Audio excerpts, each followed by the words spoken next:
All right, we are live. But before that, I just want to do some mic check. All right, we are live. All right, we are But before that, live. I just want to do some. But before that, I just want to do some mic check. All right, we are live. It's in echo right now. Before that, I just want to do some mic check. All right, we are live. It's in echo right now. Before that, I just want to do some mic check. It's in echo right now.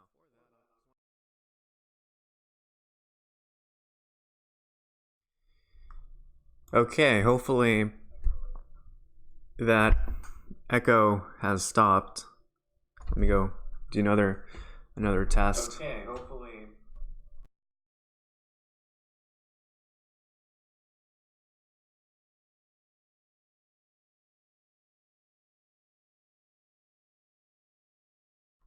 Okay, mic test again. Okay, mic test again. And okay, it seems to me that we are good with the mic test. And yeah, thank you, gamer, for dropping by to the live stream. What do you think of the whole FusionFall timeline error pics that the devs are posting on Twitter? Yeah, I'm honestly very baffled because this is something that's in we've looked into the past legacy documents. However, when it comes to these Twitter posts with Samurai Jack, Peanut Butter Cup, Eduardo and Eddie, it's that was never mentioned in the previous legacy posts from like 2015, 2016. So everything from like beyond this point, it's entirely up to speculation, and that's the part where I'm kind of looking forward to the most. Now, I don't really want to go talk about Time Squad in this video because the title is relating to picture of the day. If there's going to be a lot more information for Time Squad, I might do a part 3 with the continuous Time Squad updates.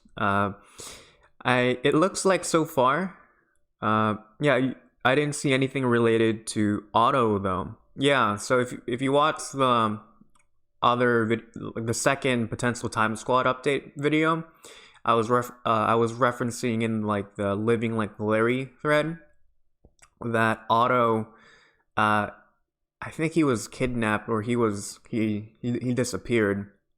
And just going back again to like the previous legacy post from 2015, 2016, they never mentioned Otto. There's not a single legacy drawing of Otto, even from that period. So using the past as a way to predict our future, we can probably predict that Otto is unlikely going to appear within this Time Squad update. But what is very likely to appear with the latest tweet of today, or since it's 1 a.m. right now, the tweet of yesterday, we can predict with a very likely outcome that Larry 3000 and Buck Todd Russell is going to come out. Yeah. Okay. So yeah, just to go repeat the point. If there's going to be more Time Squad information, I'm going to make a 3rd video. But again, the title for this live stream, which is now part 5. Wow. So doing some very, very quick math. So 3.5 hours roughly for each live stream. 3.5, multiply that by 4 for now. I've done picture of the day for 14 hours, roughly 14 hours. I know it's slightly beyond that. And so after this live stream, it's definitely going to be 17.5 hours. So part 5, that's a lot. That's a lot. And calling all designers thread, that was like slightly over 11 hours. So this is really ridiculous. And what's surprising is that I'm not even done with the first season of Picture of the Day. So let's just get straight into it. Now the good thing is, it's not required for yourself to watch every single one of my videos. If you wanted to, you could just very easily, just go to the forums and check it out yourself. So, how do you get to Picture of the Day? So, very easily, like here's the homepage, right? And it's taking a while to go load up. Go to forums right here. Scroll all the way down and look into FusionFall Legacy, and you see this one, right? You see Pick of the Day. Don't click on that one. Don't click on that one yet. We're still on the old Pictures of the Day. So you go to the child board, and part 1, part 2, 3, and 4. It was pages 7, 6, and 5, and now we're doing. I think last time we did page 4. Yes, we did page 4, and we ended off with this photo right here, which starts off with this camera, and people were kind of speculating who it's going to be. Insolent child, do you even know how to operate that device? I know how to use that camera. Who would I look like? My mom? Just give me a sec. And so the obvious context clue here, it would have to be the words "my mom." And if you ever watched a single episode of Regular Show, the person who makes a lot of my mom, like your mom jokes, would have to be Muscle Man, which Magical Dealer predicted way back in November 6, 2016. So I'm kind of looking forward for page 3 of Picture of the Day. The goal is to go through all of these photos. How many photos are we going to go through? 1, 2, 3, 4, 5, 6, 7, 8. Oh, I lost count. Let's see. So 1, you have to go down. 1, 2, 3, 4, 5, 6, 7, 8, 9, 10, 11, 12, 13, 14, 15, 16, 17, 18, 19, 20. So for part 5, we're going to go look at 5 photos. And yeah, let's get the camera rolling. Okay. And here we have a very significant introduction of VV Argos, posted by Jay the Kid on November 7, 2016. The caption is, "We're rolling now, bro. Finally. Greetings and bienvenue, dear viewers. Welcome to another installment of Weird World with VV Arg." Okay, guess someone got it right. I mean, now, something that's interesting about VV Argos, I believe, is that he was also inside of the original game. He was later. Now, my memory is kind of fuzzy about this because during the original era of FusionFall, there was a very long hiatus that I had. I think it was like a year. So I literally missed a year's worth of content. And I think one of that was relating to VV Argos. Okay, so let's go type that in. Oh, what's the Google of the day? Rugby World Cup. Okay. Okay, so FusionFall VV Argos. What was his Wikipedia page entry? So he was actually located at Peach Creek Commons. Oh, and he first appeared at the 2009 Thanksgiving event as a missing giver in Peach Creek. He gave 2 missions relating to cryptids, a Thanksgiving delicacy, part 1 of 2, part 1 and 2. The cryptid he was looking for was actually a monster from the Powerpuff Girls. Now, so This is actually very interesting because I actually have the foresight of knowledge of this. The cryptid he was looking for was actually a monster from the Powerpuff Girls. Now, pay attention to this line. This is going to be very important as we go through more photos of this. He is the only NPC whose missions do not include waypoints. Aside from Flapjack and Freddy Fistlegs in the Valentine's Day event, he is a known NPC and was seen in the Birthday Bash party, hinting he will be a full character for the expansion. So yeah, this is from the Birthday Bash. Yeah, I definitely remember Argos there from like the 2010 Birthday Bash, which celebrated the 1-year anniversary of the event, and hopefully we can go back into YouTube and look for some reference to this VV Argos, or no, FusionFall Thanksgiving. Hopefully someone such as Lego Megazord has archived the mission. Okay, so yeah, he definitely archived it. This is a video from 9 years ago, and published list November 18, 2009. And yeah, he was located right here. Again, credit to Lego Megazord. This is what he looked like, and he gave you this candy corn item. So actually, this is kind of interesting. I kind of want to read what he has to go say. I admire your enthusiasm, but only those who have acquired their Eduardo Nano, so I think probably like level 4, may embark upon the Fusion Blowfish Hunt.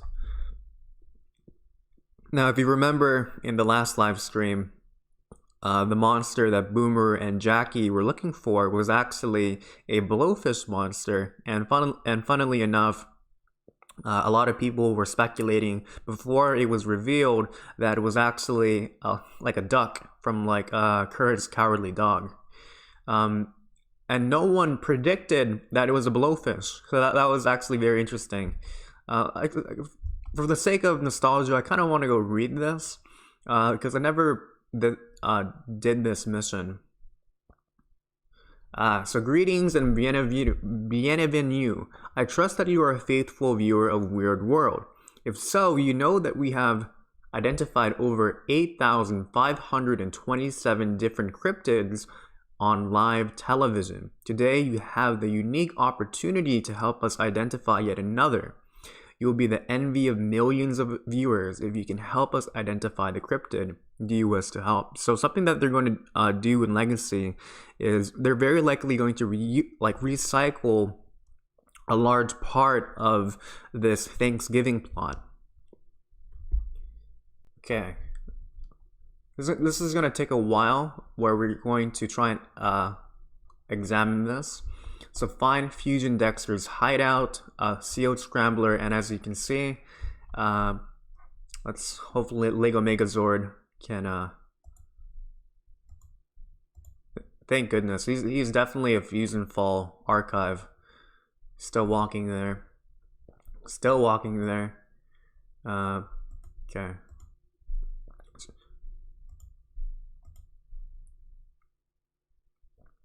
Here we go. Here we see a blowfish. This is probably in FusionFall Legacy. They're going to reuse this blowfish model. Again, going back into the previous live stream, they revealed that the monster they were looking for was apparently a blowfish. Well done. You may return to me so that we can edit the footage for the show. I think it will make an excellent commercial for an upcoming episode. Okay. And let's go. Okay, Lego Megazord is going to open his journal. Proceed to the infected zone. Oh, not that one. Your camera work was superb, mon ami. In fact, it's so good. I'll have the boys in post production. Okay, pay attention to that part. Make it look more grainy and dark. Can't reveal too much before the big Thanksgiving episode, can we? It's going to be quite an event. We even have special guests. Can't really read this one. I can't read that. Himself will make an appearance, and there's one other special guest with whom I have yet to reveal. It's a surprise. Okay. Hurry back, I have a wonderful reward for you, my young friend. Now there's a significant reason why we're trying to break down this video. Just to go repeat myself, they're very likely going to recycle this Thanksgiving mission in the future.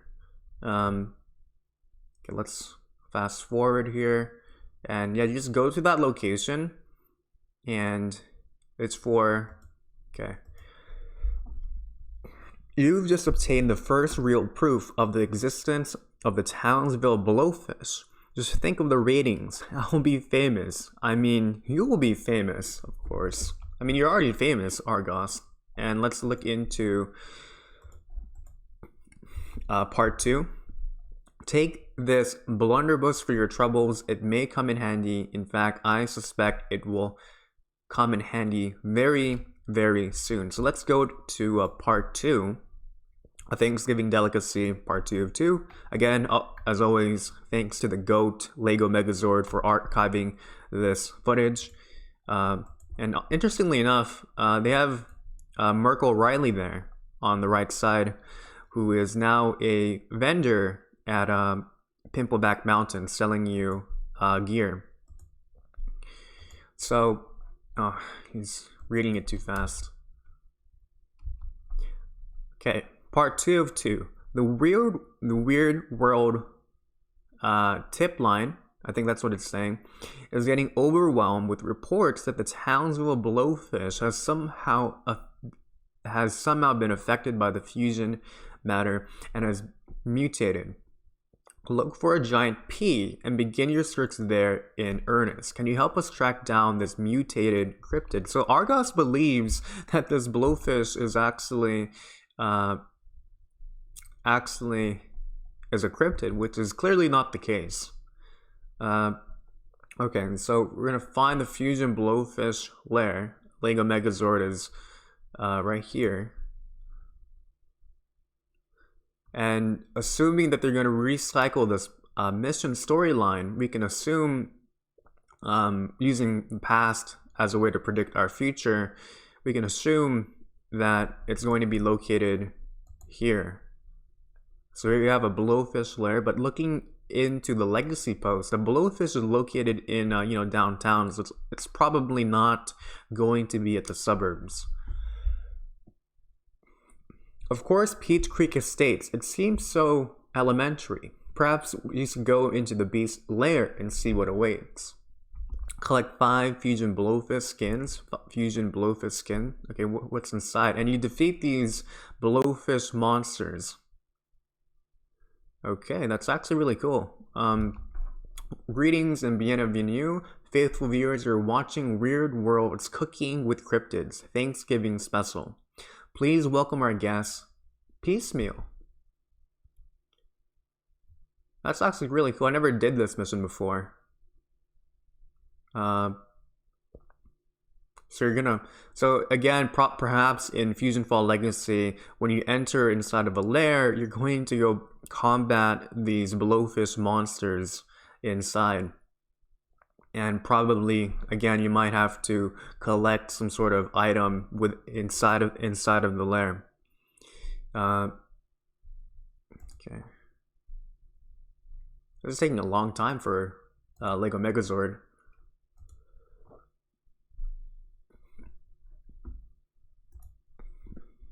Okay.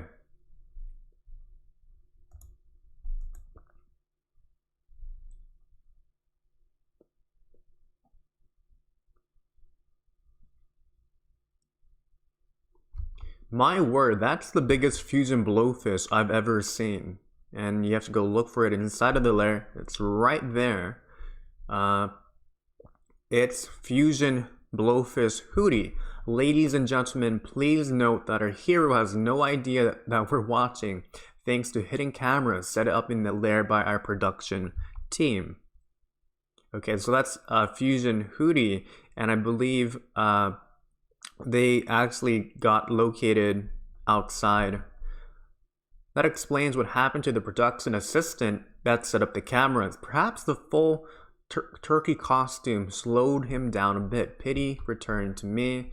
And let's go back. He has more messages from the nanocom.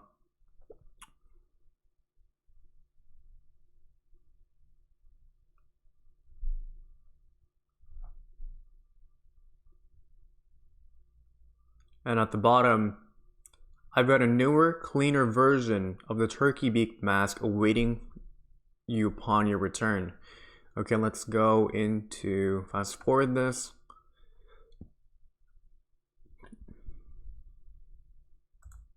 And then your performance was c'est magnifique. I really believe you were in danger. I hope the audience will as well. Inventory is full. And then you just, Lego Megazord just ends it, like that.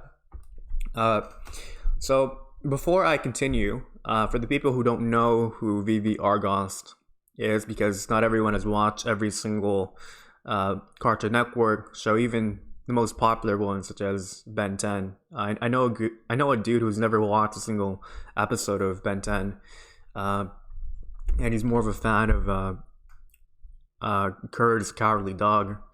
So let's very quickly go into Secret Saturdays, and let's go into VV Argos for some background info for the ones who don't know who he is. So he has a pretty lengthy Wikia page, and interestingly enough, he was also the Yeti of the Himalayan legend and folklore, the beast that is claimed to terrorize visitors to the mountain range. So he was actually a Yeti, interestingly enough, and let's look into this. More commonly referred to as VV Argos, so Vincent Vladislav Argos, or simply Argos, is the main antagonist or the main villain in the Secret Saturdays. He remains the Saturdays' worst and most dangerous enemy throughout the series, outwitting them on several occasions and causing them a sizable amount of harm. It's a bit kind of lengthy. Some quotes, some trivia. Let's see. So background. Okay, I think this is a bit too long, but he's basically the main villain of the Secret Saturdays. If you want to, you can, in your own time, read the article yourself, or a much better way is to actually watch the show online. Okay, so what I'm talking about. Okay, going back into this photo with VV Argos. Again, we have, if you can remember the Thanksgiving missions, Argos was mentioning his production crew. So who's the person behind this camera, right? People in the last thread, they were speculating that it was Muscle Man, and when you think of a team, you think of at least 2 people or more. So there's going to be another individual. Okay, it's definitely Muscle Man. We're rolling now, bro. Okay. Looks like he's inside a twisted forest, and even if it's just replacement, and I'm starting to think it really might be Muscle Man. And this definitely looks like it's located somewhere in the wilds. Now, something to also pay attention to would have to be the time here. So you have 1 minute or 35 seconds, or 1 second or 35 milliseconds. I'm not sure how that works. And pay attention to the battery bar, because this is going to be in chronological order.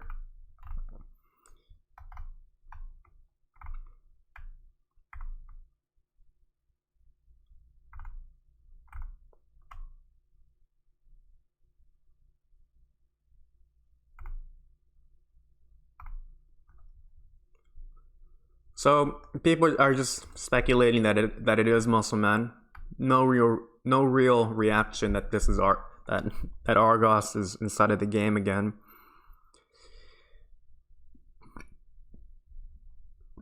It's like they're using an unused concept from the original game that never came into fruition. Monster Island, is that you? And here's models of the original Argos.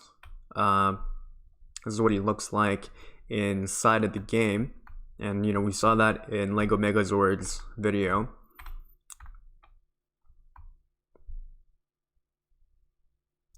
Oh, just to totally clarify all the confusion, Argos' model and textures were left untouched save for his derpy eyes. So they changed his eyes. And everything else remained the same. Page 3.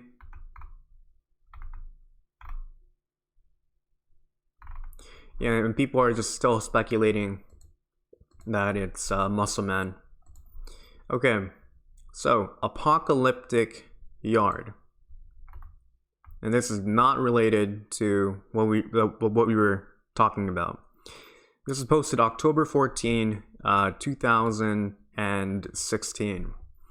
This is clearly in the future. The obvious thing that you can see here would be this, and my very first impression would have to be if you ever watch Futurama, we have those traveling pipes that the characters sometimes use. Okay, Futurama travel tubes. Hopefully these tubes right here, it definitely reminds me of this stuff right here.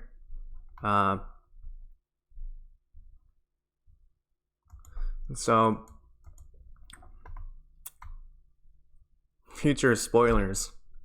At least finish the thread before posting, no title or caption. Welcome to the apocalypse, number 1337. So is there any sort of significance to this number? Number 1337. Oh, so apparently, there's a Wikia one right here. Can be found hanging out along with Ranger Charles. So he first appeared during the Kinismus event. So he gave us out the mission Gumdrop. Okay, so just for people that are kind of forgetting, it's this mission right here. I believe it's the first mission that you see when you're done with your. Oh, it's really not this one. I thought it was the NPC. I thought it was the NPC that you saw after you were done with your number 2 nano mission, but apparently it's not. Hold on, I'll be right back. Hold on. I gotta go fix something. Okay.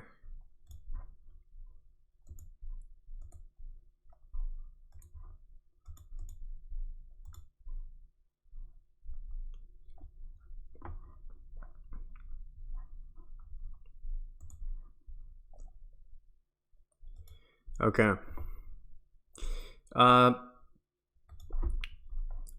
So let's look into number 1337. Is there any sort of significance for this one? Apparently there's another article here, K&D role-playing wiki. There's nothing here, and I'm kind of surprised there's a K&D roleplay wiki, and there's 757 pages.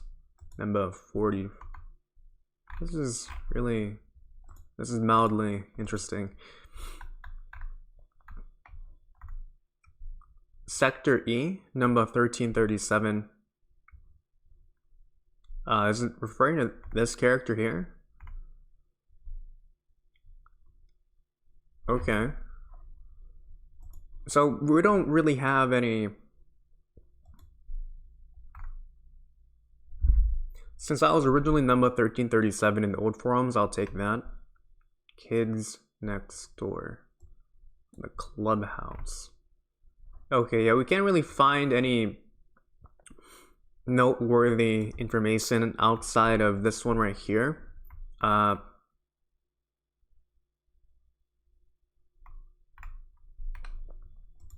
Okay.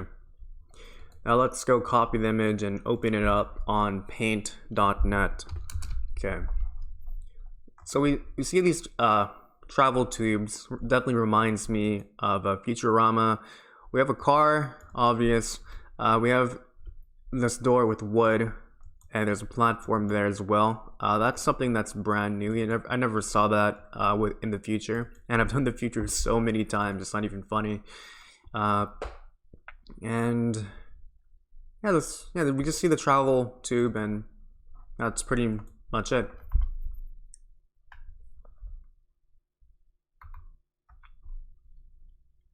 Yeah, so Stevie provides the link. This dude right here.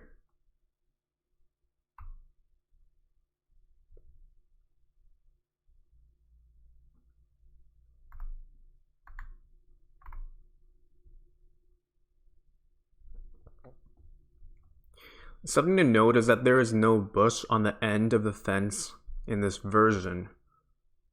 No bush on the end of the fence.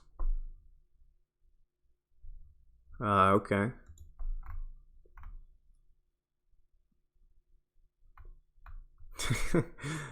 Must be a good company, the car. Alright. Deck slabs. And I enjoy seeing the dystopian future immensely. So yeah. Yeah, there's been a lot of photos relating to the future, and it does, and definitely kind of makes me wonder like what the future is going to look like once Legacy is going to come out. As of right now, we know that I'm having a form of a short-term memory right now. Desktop, let's look into Legacy photos. You're gonna have some spoilers here. I have all of the photos all saved up. Okay, we have this photo right here. What's another photo? Very quickly trying to look for photos from the future. So we've gone through all of these photos here. Here's another potential photo from the future. And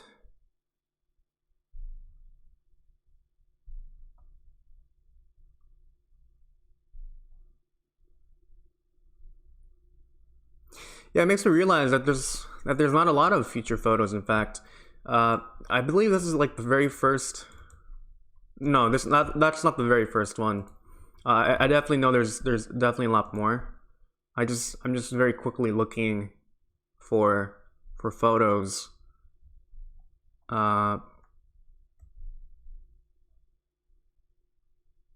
Okay, here's another photo from the future that we talked about, and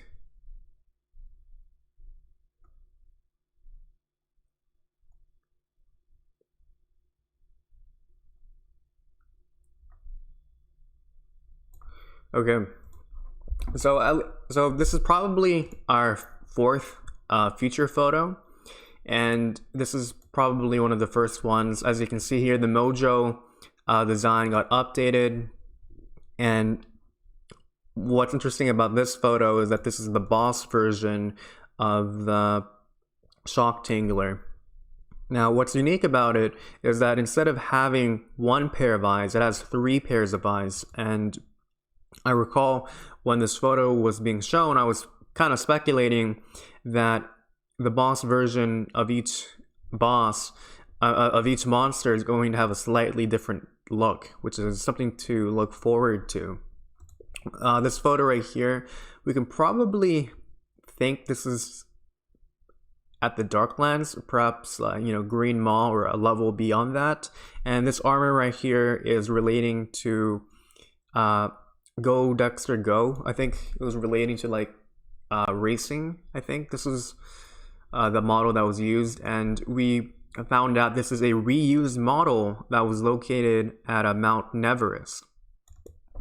And for this one right here, we have a younger version of Ben 10 looking at Green Maw, and we also talked about that these rocks here, imagine this photo was being animated, these rocks are moving up, they're moving up, perhaps towards planet fuses gravitational pull. And now we have this. We have the travel tube, and yeah. It definitely does look like it's in despair. It's possible that it's some sort of oil pipeline sending in fuel. I don't know where it's going. It may be going to the treehouse, but the treehouse runs on electricity generated by a legion of hamsters. It's very possible that something terrible happened to the hamsters, but I don't really believe so. So for the people who don't know about their K&D lore, who said that? Kyra stated, yeah, it's true. One of the first episodes from the K&D, it revealed that the entire treehouse was ran entirely by hamsters, and they all went on vacation, and the place ran out of power. So Sector V, Cartoon Network. Let's go into the wiki page. Sector V treehouse. Hamster. Yes, miscellaneous. Power core, a room containing thousands among thousands of hamsters powering the treehouse and the defense systems. It used to be powered by guinea pigs, so in a way this is like forced animal labor, but at the same time they're being offered vacation, so are like they treated employees, and it reminds me of that K&D movie where the hamsters all turned into zombies. That was a real treat. Oh, right here. The tree is 560 years old, as number 2 notices in Operation Naughty. Well, that's really interesting. Main headquarters of Sector V, and go to, hopefully there's some sort of image here. Oh, this is really cute. Is this when they all turn into hamsters? That's really, really cute. Let's see. Hamsters, power.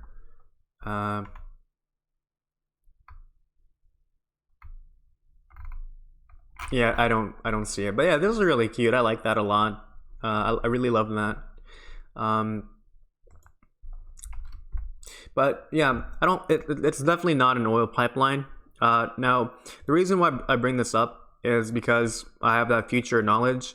This is definitely not an oil pipeline. This definitely looks like a travel tube, and there's going to be a photo shown much later indicating that it is a travel tube. Now, something interesting here is that if this is really a travel tube in the future, then obviously there's a travel tube in the past. And if there's a travel tube there, there's going to be that means there's a form of brand new transportation. So instead of like the Monkey Skyway agent, a Scamper, Whoosh operator, Kamari Serpent, the slider, we now have this as a form of transportation.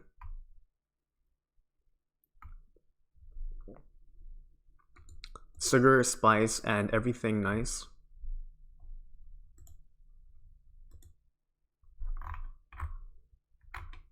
What happened?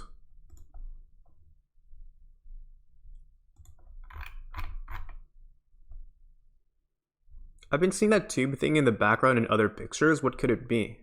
Oh, has it appeared in others? I don't see it here. Hopefully someone can provide a reference.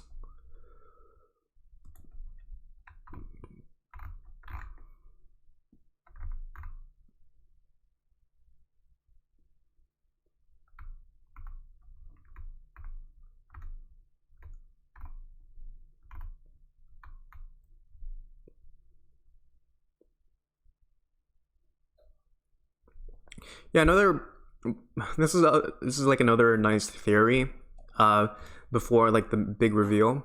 So people were thinking that this was a way for Dex Labs and other companies to transport food and material because it's very dangerous to travel alone. or like drive in a truck because Fuse's monsters are everywhere.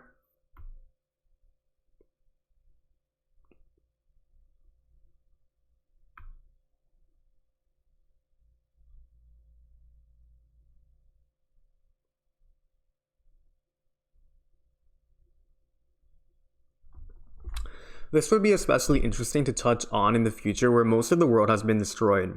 This means no farmland, no oceans, nothing.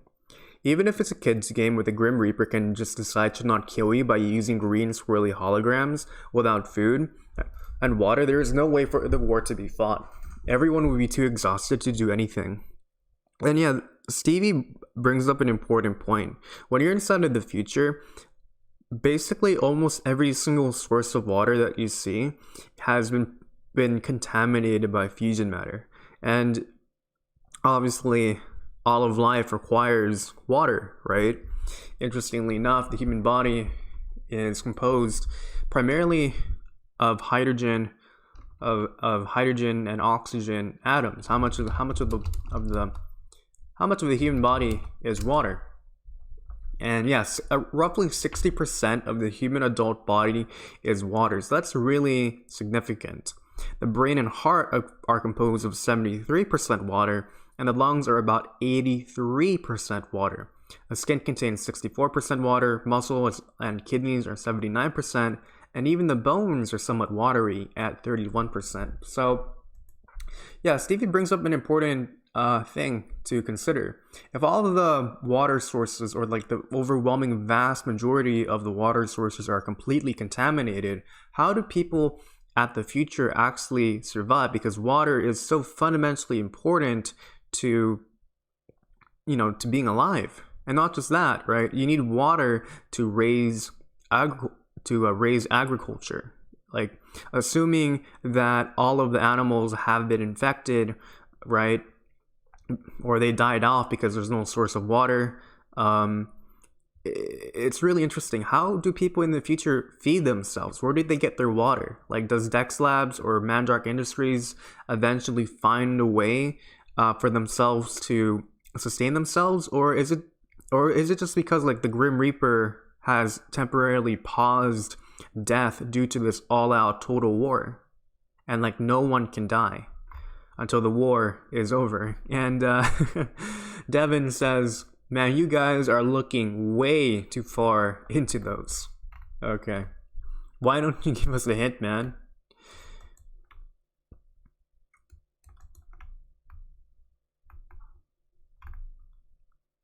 Yeah, that's actually one of the fun things I'm kind of jealous of. Like, this stuff was happening when I was not involved with the FusionFall Retro nor Legacy community at this point in time. In 2016, I was doing other stuff. Like, I was inside of high school, not even thinking about this. So it just makes me kind of happy just to look into this from the somewhat distant future and consuming it all at once. What if Pepsi flows through them? Okay, let's go to the next photo, Apocalyptic Yard, and we're now back with camera rolling part 2. Okay, so again, remember to pay attention to the time, 1:41. Still have a full battery, and we have a microphone right there. Are you two capable of performing even the simplest of tasks correctly? The boom microphone is in the shot. Okay, are you two? Okay, remember, I like they mentioned team. A team is at least 2 or more people, or 3 or more people. Like 3 is a crowd, or 3. Yeah, 3 is a crowd. High Five Ghost and Muscle Man. So if the speculations are correct that it is Muscle Man, and if you ever watch regular show, Muscle Man is always with High Five Ghost. And for the ones who don't know who High Five Ghost is, this is what he looks like. High Five Ghost wiki. He's a major character in regular show. He made his first appearance in the non-canon pilot, along with the season 1 episode Just Set Up the Chairs. I wish there was some sort of like personality here. Okay, here we go. While the majority of the time High Five Ghost is quiet and stands in the background, he is shown to be supportive, kind, logical, and sometimes scatterbrained depending on the time. He's very loyal to his best friend Muscle Man, always supporting him even when he's at his nastiest. Ironically, being a ghost, it's been shown that the subject of death makes him incredibly sad, as shown in the Trucker Hall of Fame. According to the scientist in the button, he states that High Five Ghost is the most logical out of the park workers. And interestingly enough, he also has a family. So yeah, this is what a High Five Ghost looks like. Hopefully there's going to be more photos of him. Oh, that's interesting. And here he is with Muscle Man, and here's Celia. I never heard about her.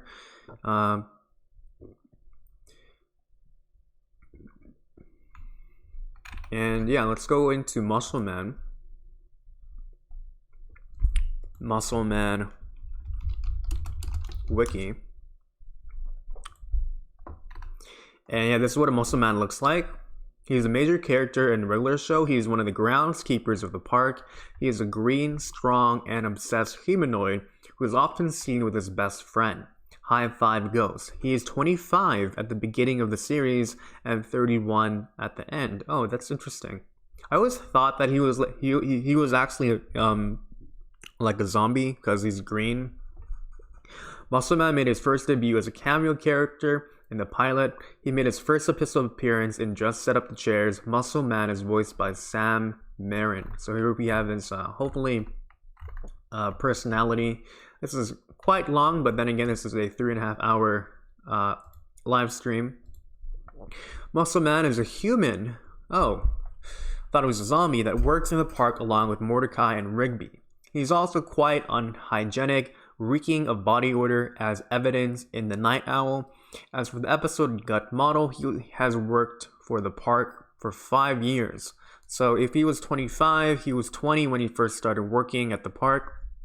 Benson considers him to be hardworking, and indeed, Muscle Man, along with High Five Ghost, has been revealed to do more work than Mordecai and Rigby. The fact is, all 4 of them are slackers. In fact, in Muscle Woman, they tend to slack off more than Mordecai and Rigby. In My Mom, it's shown that he has a lot of friends, most in which love is constant My Mom joke. So again, going back to the very first photo that we discussed at this live stream, people were speculating that it was Muscle Man because it involved like my mom or like your mom reference. But he does care about his mom, as shown in My Mom, when he got very angry when Mordecai... I missed a line. He's best friends with High Five Ghost, who loves his jokes, ignorant yet clever when it comes to pranks. He's always either insulting Mordecai or Rigby, or trying to prank them. But he does care about his mom, as shown in My Mom, when he got very angry when Mordecai and Rigby made fun of his mom. In response, he brought his brother, John, to give Mordecai and Rigby a punishment for ridiculing their mother. Their punishment was them to say sorry to their mom, which was Muscle Man's butt squished together to look like a woman's face, kiss the photo, what the heck, and eat it. Despite being obese and lazy, there's a story behind Muscle Man's nickname, as revealed in Peeps. In the episode, he said that he's losing muscle mass from the stress Peeps put on him, so he may have muscle mass. What? In Power Tower, it was revealed that as a child, Muscle Man was a bodybuilder and won many competitions at the Power Tower, where he earned his nickname Muscle Man. Eventually, he quit the bodybuilding competition after winning so many times. Dude, he's only 25. Like, competitively, you're not done. Like, for the people who don't know about the world of bodybuilding, like the GOAT would have to be Arnold Schwarzenegger, and Ronnie Coleman. Ronnie Coleman is an American retired professional bodybuilder, the winner of the Mr. Olympia title for 8 years in a row. He's widely considered as one of the greatest bodybuilders of all time. Alongside his 8 Mr. Olympia wins, he held the record for most wins as an IFBB, what does that mean?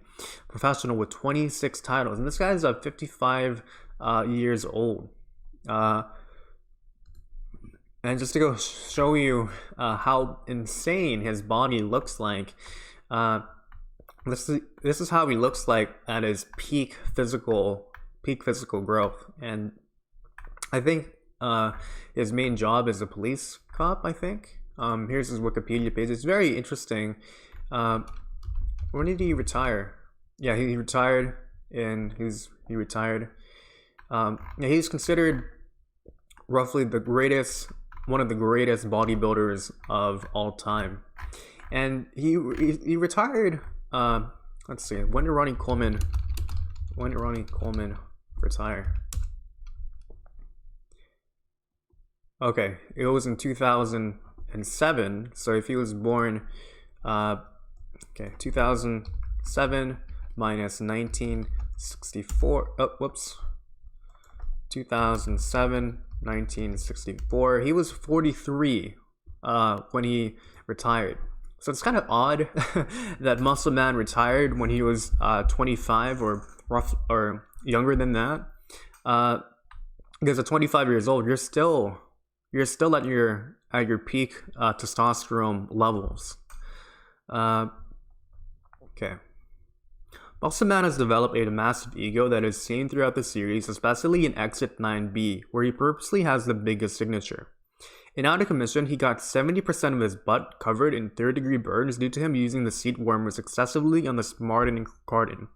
Muscle Man also dislikes it when being called Mitch, except by Starla. Alignment, bad, later, good. Okay, so he's actually one of the funnier characters inside a regular show. I always thought he was a sort of zombie until I read his Wikipedia page or his Wikia page. But yeah, that's pretty interesting. I got to know more about Muscle Man by reading that. But yeah, just regarding when it comes to, you don't have to know. Okay, you don't have to watch every single episode of every single Cartoon Network show. I mean, like, props to you if you can do that. But if you want to immerse yourself with the Cartoon Network universe, at least at the very minimum, you can try and read their Wikia page online and just have a sense of idea on who he is, on who they are.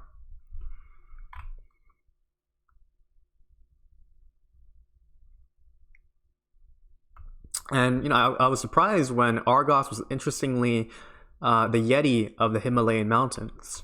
I didn't know that because I never really watched Secret Saturdays. I know it existed when it was still airing, but I never really watched it.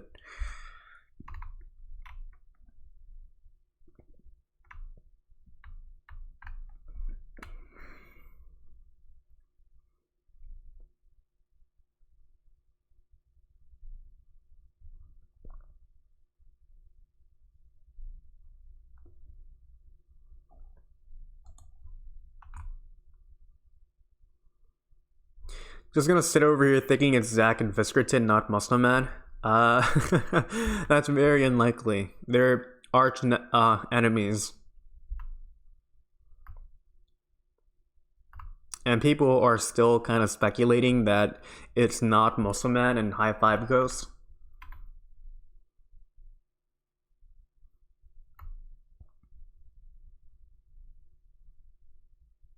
Can be Gumball and Darwin, Adam Lion and Jake Spider Monkey, Mordecai and Rigby, Muscle Man and High Five Ghost, and Finn and Jake. Yeah, there's a lot of potential here, and you can't really blame them from.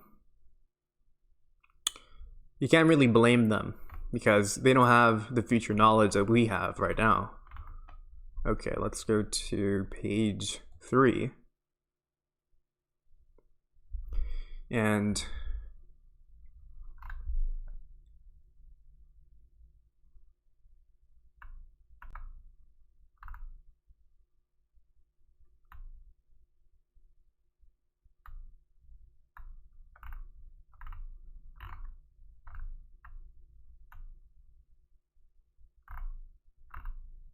Okay.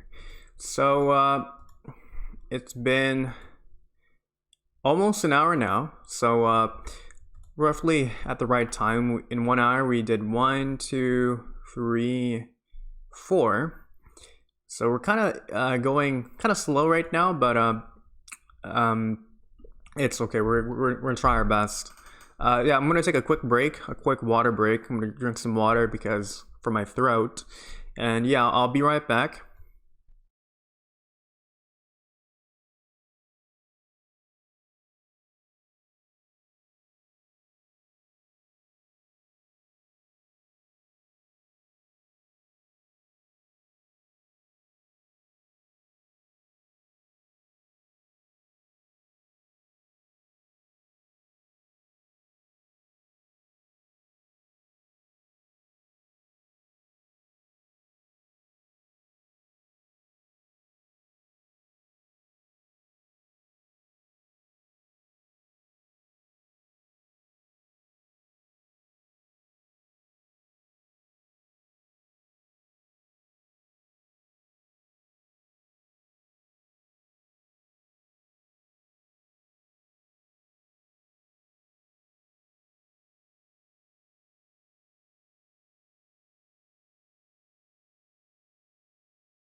Okay, and we are almost back. All right.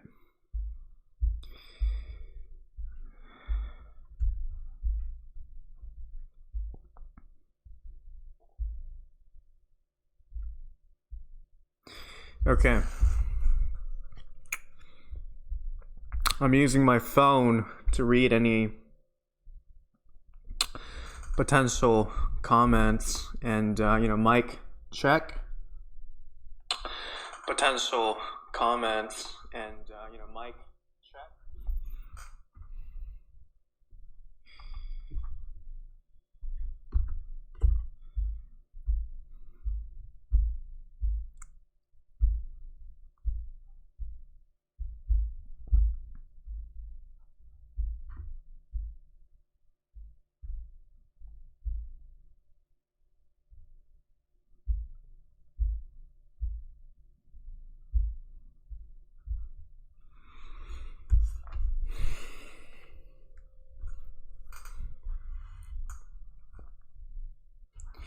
Little trick that I learned is to a little trick that I learned from myself is that whenever you do a live stream, you place a sort of card on your phone, so you don't have to look into the amount of people watching the live stream. Because, for example, if there's no one watching, you get discouraged. And on the other side of the spectrum, there's a lot of people watching, you feel like you have to perform for the people, which is not great on either ends. These live streams, it's supposed to just be myself. Like people can't copy who you are, right? And so yeah, I placed this card, even though there's a good amount of people watching the live stream right now, and it helps a lot because I keep looking into that. Or yeah. Anyways, let's just get back into what we're doing. I'll go put down a timer for another hour for my next break, and yeah, okay, let's go. So the last one was camera rolling part 2, and let's look into cameraman. Yes, my mom. Cut. The sheer amount of incompetence on display here is beyond my comprehension. Let's just move on to the next scene. He looks really strange. On an unrelated note, I have nothing better to do than sit and wait for the next picture of the day. So time has slightly changed, 1:50, still full bars. And we have a very first reveal of I believe Muscle Man. Now this is probably the first time I'm going to go do this. FusionFall, Muscle Man. There's probably more, and yeah, there's definitely going to be more photos of this guy. I was kind of wondering if there's a sort of Muscle Man NPC model.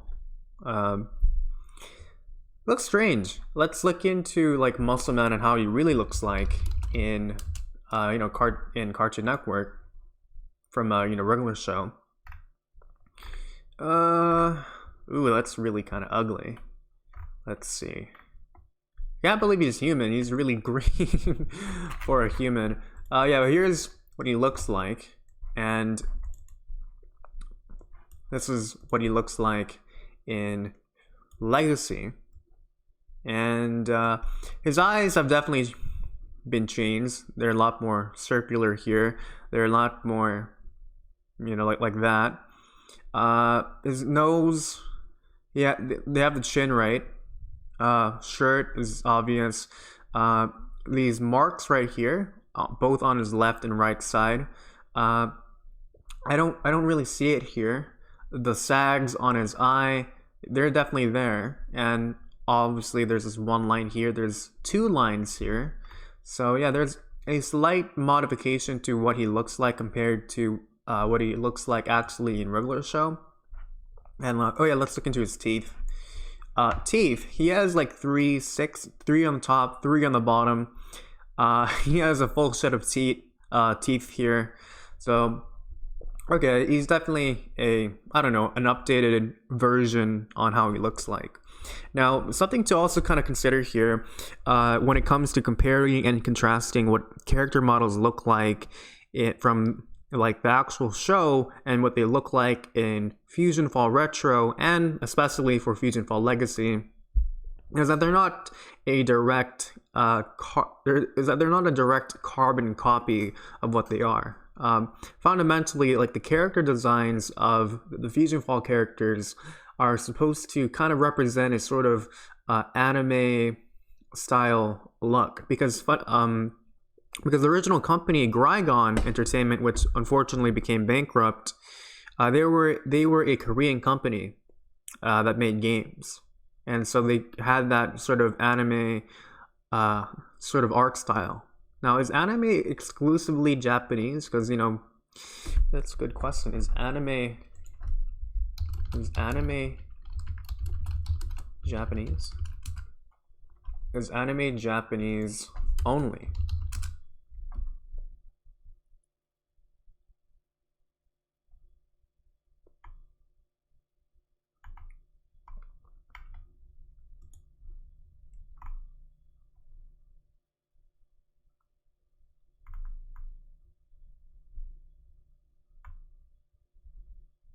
You can make a cartoon in a style similar to anime, but it can't truly be considered an anime. So like it kind of makes you wonder, like, is Avatar, The Last Airbender, as well as like Legend of Korra, are they animes? Because they have a huge inspiration for anime styles from Japan.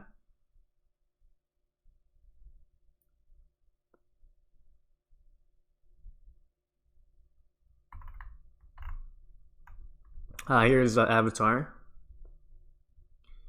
Yes, a lot of the distinctive characteristics of anime.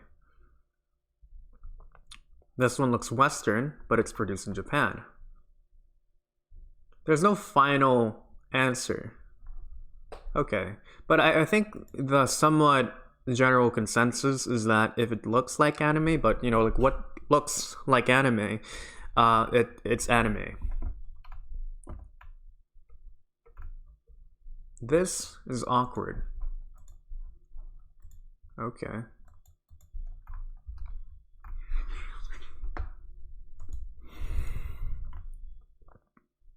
It's got the elements of a horror movie, like the Blair Witch Hunt, right? We never intended for there to be a competition when it came to posting the pick of the day. We intended for community posts to be a fun way to include the community when it came to posting updates. Seeing as how more people are discussing said competition rather than the actual picture, we'll no longer be permitting unofficial pick of the day discussion threads, and instead we'll be posting official discussion threads as the picks come out. This will start with the pick of the day going up tomorrow. I'd also urge everyone to stay on topic. Thanks. You know who else can stay on topic? My mom. So that's kind of unfortunate, but it's also something that I noticed like while I was reading these pictures of the days. There's a lot of competition going on, especially with like CT Stevie and with Emperor Ectoshock. It's kind of amusing, but I can understand that some people may not like that. Now, as you can see here, these posts were posted by non-devs. Now, Stevie, he's a community manager, or he's like a head. I think that's what they're called, like a head CT, right? And now the following picture of the days are now posted by Dogon himself. So that's kind of understandable. Okay, let's go back into the thread.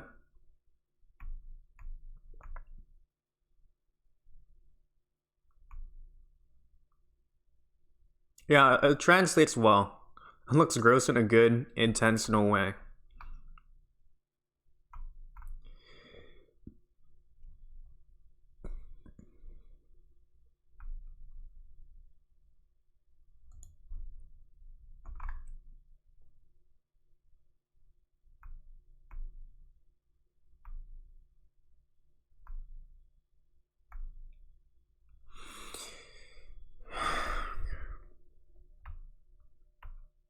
Monster Island devlog.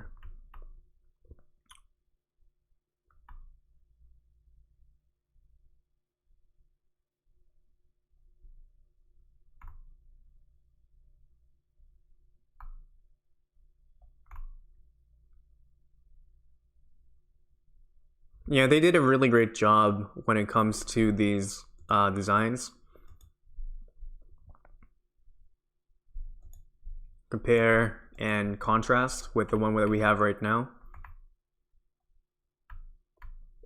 Now, something that I really like when it came to the Ben 10 update would have to be how the models for like amphibian really looked, because they were very, very clean. What I mean by that is, actually, I can't really.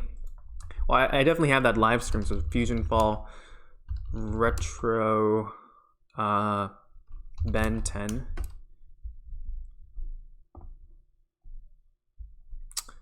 Ooh, yeah, I remember this live stream was 7 hours long. Wow. Ooh, okay. Hopefully, my dear friend Ben Bud and Coyote.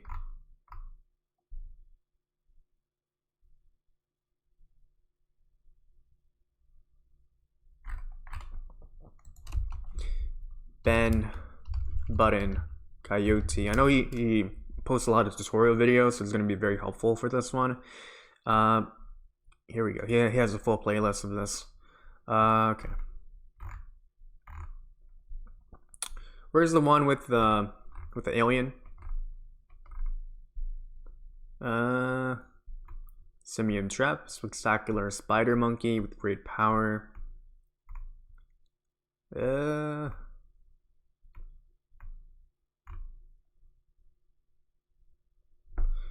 Okay, let's just type in.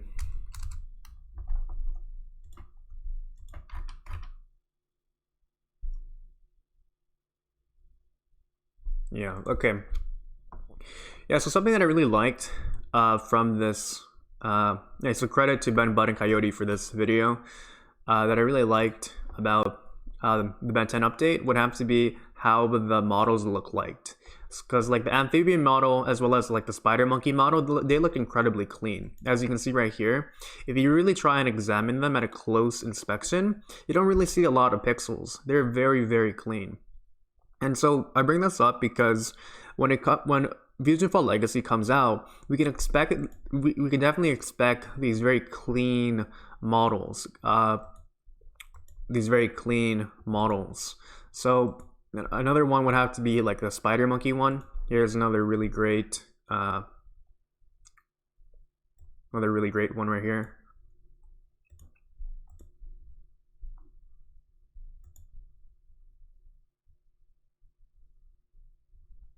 Where's spider monkey? Here he is. Yeah, Ben 10. Yeah, they definitely look very clean. Great quality. Yes, the quality here looks very great. I guess that's what happens after roughly 10 years of improvement to design models with, like, I believe Unity engine.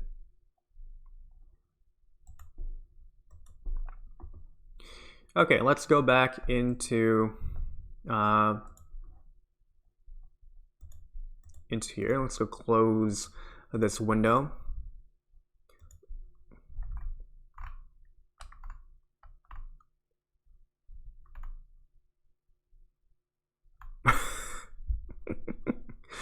Okay. Yeah, they did a great job. And it makes us kind of wonder if they're going to include Muscle Man in FusionFall Retro. Was there ever a regular show character inside of OG FusionFall? Oh yeah, there was the Rigby Nano, but did like the NPCs, were they actually ever there? FusionFall regular show. Oh, okay, cool. Even the regular show wiki has them here. There's the Mordecai and Rigby Nano, and they were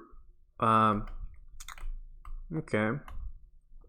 Rigby's Nano was damage area, Java Jolt, health, self, magical keyboard, recall group, and the Mordecai Nano was death block, revive self, punchies, damage point, and working for the weekend bonus. Okay. Hopefully we can find... Oh, here's one from the FusionFall wiki. Now, he never appeared in FusionFall, but he did appear in FusionFall Heroes as a playable character. So this is what he looked like, and it's really unfortunate. Maybe like the developers can use the model from FusionFall Heroes and add that. And yeah, here he's using these weapons, these same character models right here. Oh, that's interesting. There's that new photo of Samurai Jack. Okay.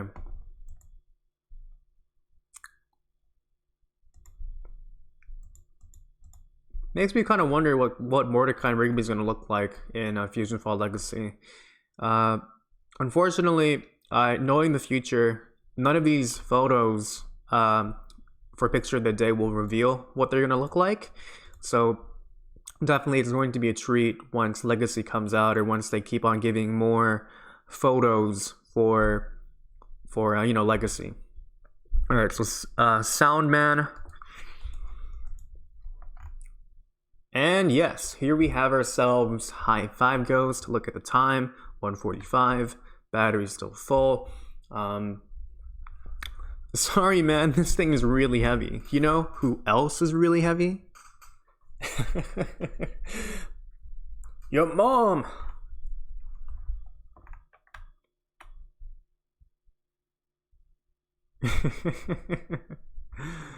I imagine that's CT Stevie. He's really into mooses. The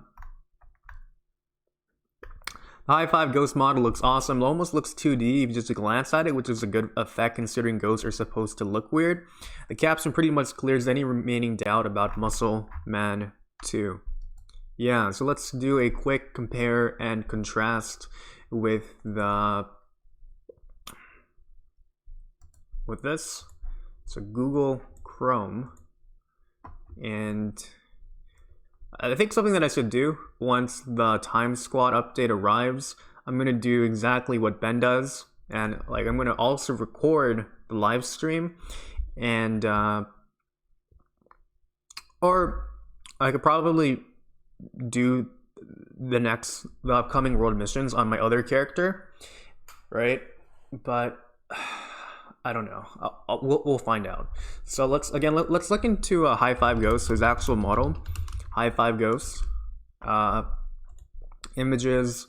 It's relatively pretty easy to go try and draw him. Here's what he looks like right here. And yeah, he looks like kind of like a Pac-Man ghost with like a fork on his head. High 5. I just noticed there's 1, 2, 3, 4. He has 4. Is that a finger? Or is that kind of like a fork? Of 1, 2, 3, 4. I would imagine he was relatively easy to design. But you know, every character, even characters like Blue, they take a little bit of consideration when it comes to creating them. His eyes, let's see, that's from Amazon. This is what he looks like. His eyes are like that. They definitely got the eyes. This is new. The bottom part, it's definitely new. And he has a different shape to it as well. Yeah, nothing much to say about High 5 Ghost. We already talked about him by reading his Wikia page on the regular show wiki.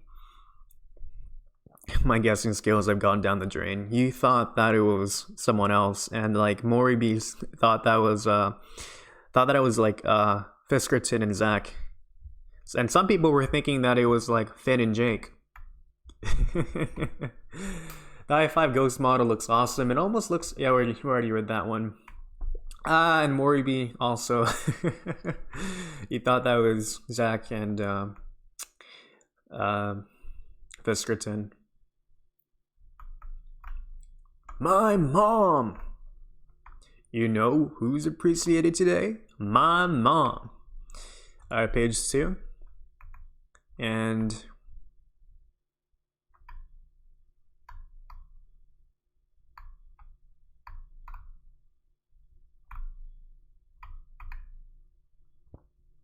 ooh, that's how his mom looks like. Okay.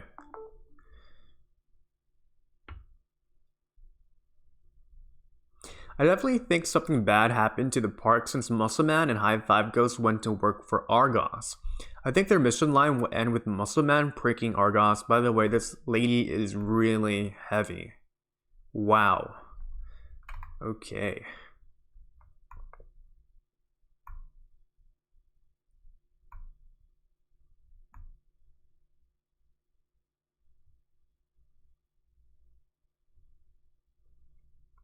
Yeah, so if High Five Ghost and Muscle Man were to be a nano, let's go talk about that.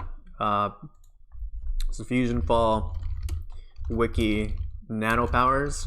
Like, what kind of powers will Muscle Man and High Five Ghost have? So I'm not qualified with this at all. I don't because I don't watch a lot of regular show episodes. Like, yeah, I'm not qualified. So okay, we can't really do that. Actually, we can have some sort of insight because, you know, we had the Mordecai and Rigby one, right? So, assuming that they're not going to be repeats in power, FusionFall, Wiki, Mordecai, and Rigby.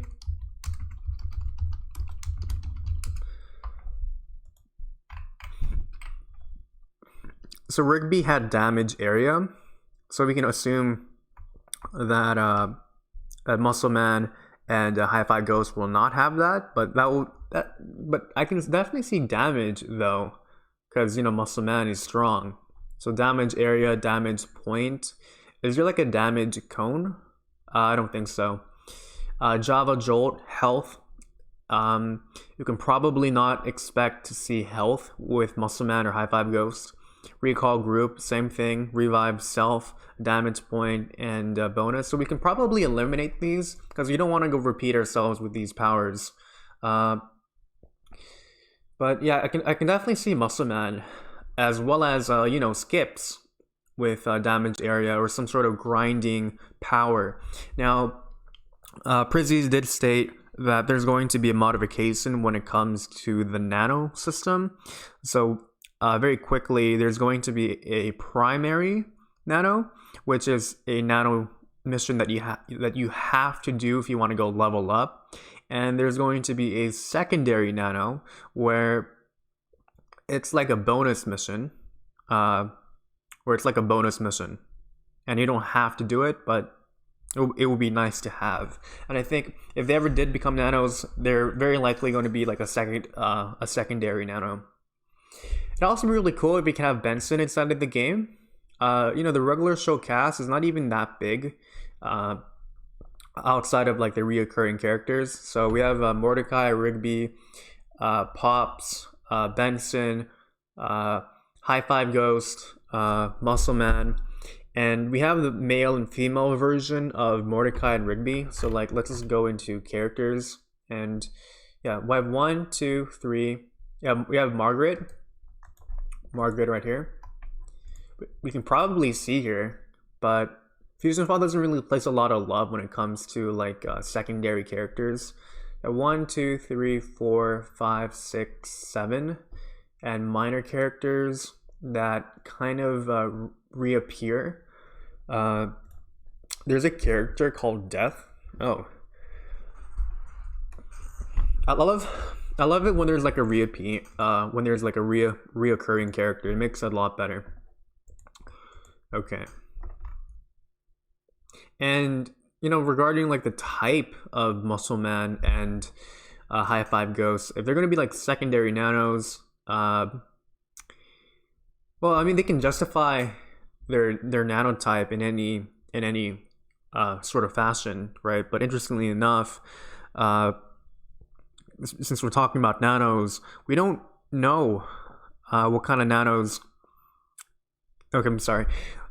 since we're talking about nanos, it's important to kind of bring up that there's actually no adaptium nano for any Ben 10 nano. They're all cosmic or they're all blaston, and that's kind of unfortunate because Ben 10 has so many nanos, right?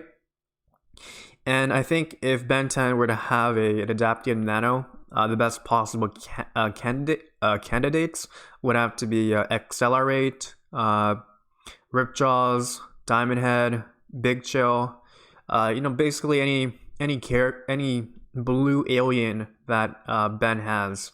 And I think if they were to go use a classic character from the original Ben 10, I think Accelerate or Diamond Head would be great, especially since Tetrax is inside of the game. So maybe instead of a Diamond Head Nano, it could be like a Tetrax Nano instead.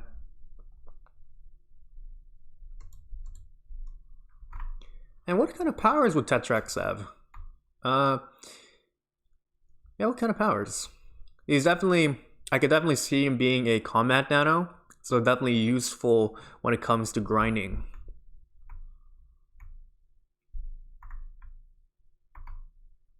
Wait, did we skip? Did we skip something? Because people are saying that we skipped it. Okay.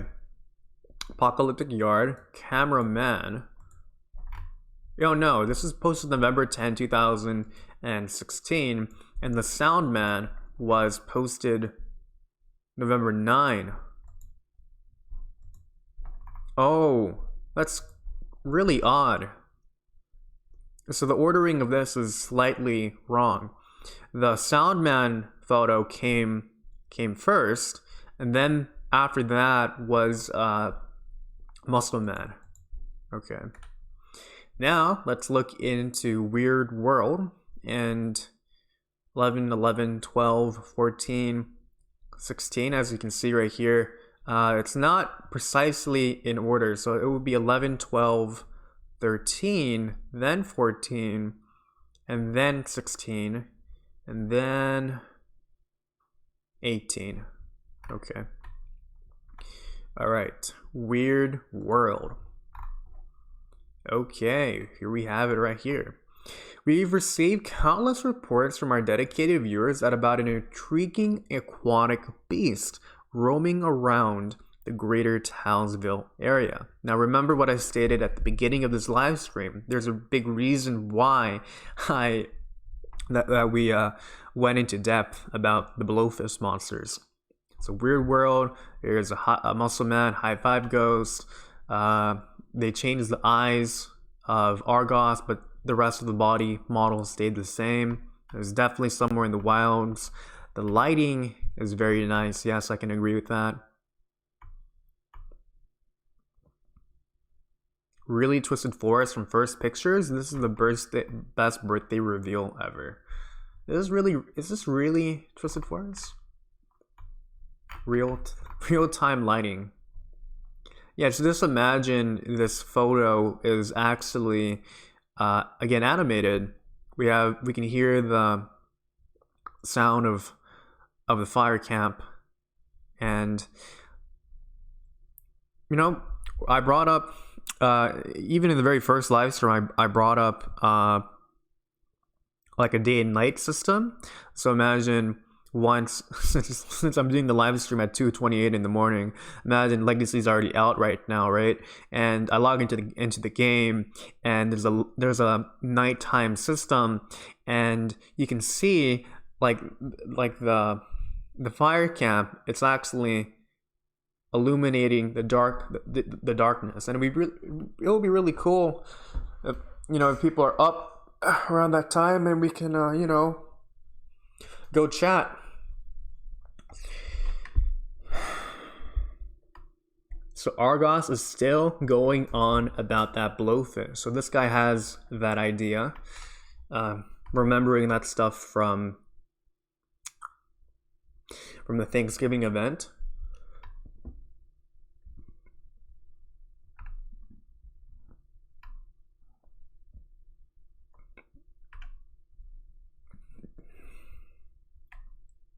Yes, that would be very cool. And it'll also be really cool if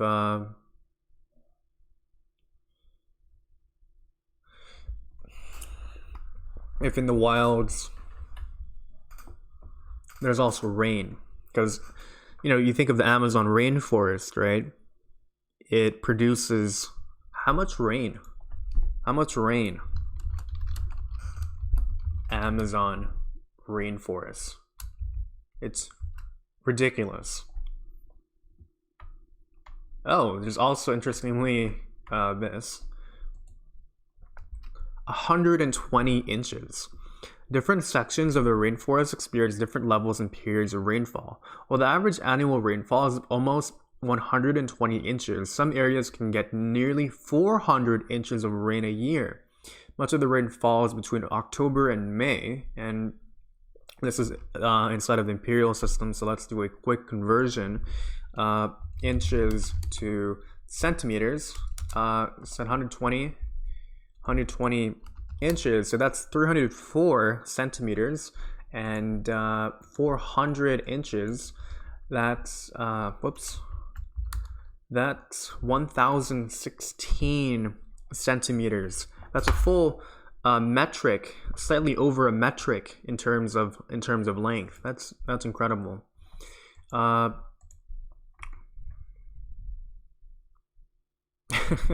The boom mic and the camera are weapons. And it kind of reminds me, there was another picture, I believe, where is it? Yes, this one right here. I think this was like the second or third live stream.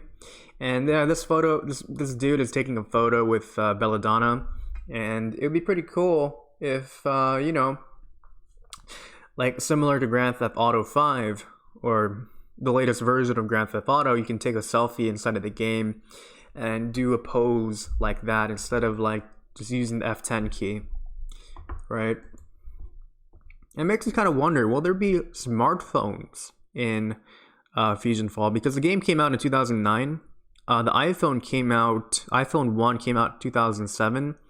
But let's look into Google Trends. When did the iPhone become very popular? Or let's look into the smartphone itself. So smartphone, let's look into worldwide, and let's look into 2004 to the present. And it was released. Steve Jobs' iPhone was released sometime in 2007. However, it started becoming a lot more mainstream around 2010. So about a year after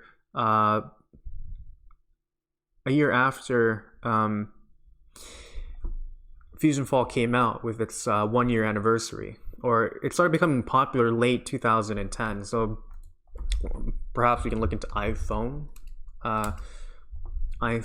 Yeah. So yeah, it was revealed around 2007, and it started becoming really popular around 2010.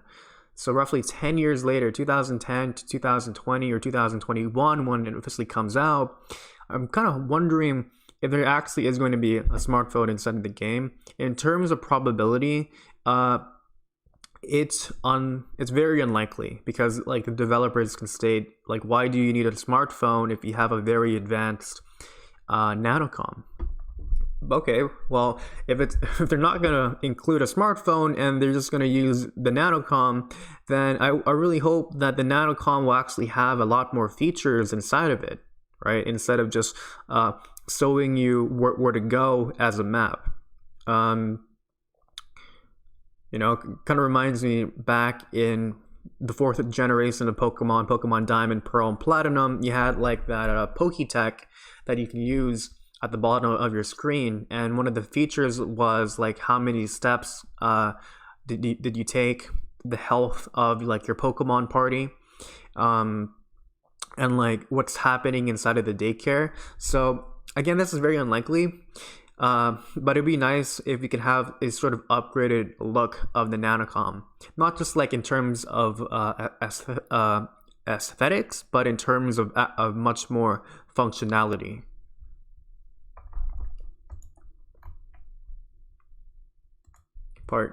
page 2.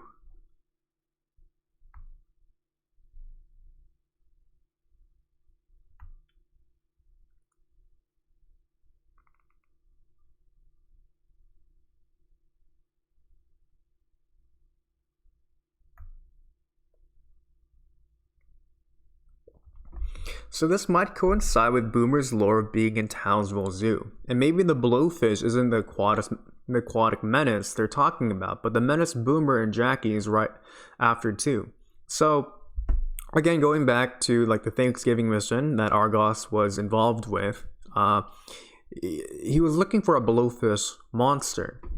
Similarly, in the last live stream, we were talking about Jackie and Boomer looking for a trail of clues, and what they found was this blowfish monster. So this person is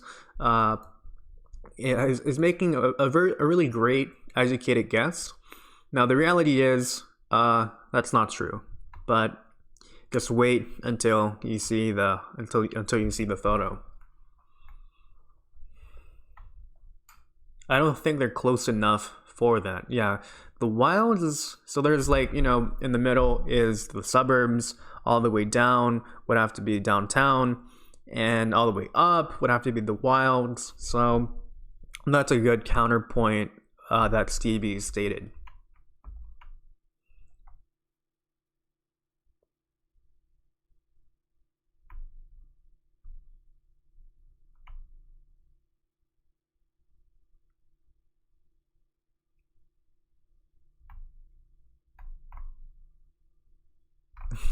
Oh, okay. Yeah, that's a subtle detail when it comes to this photo. That's a good observation, Maury, from 2016. Yeah, he's sitting down, and let's go kind of zoom in here. Not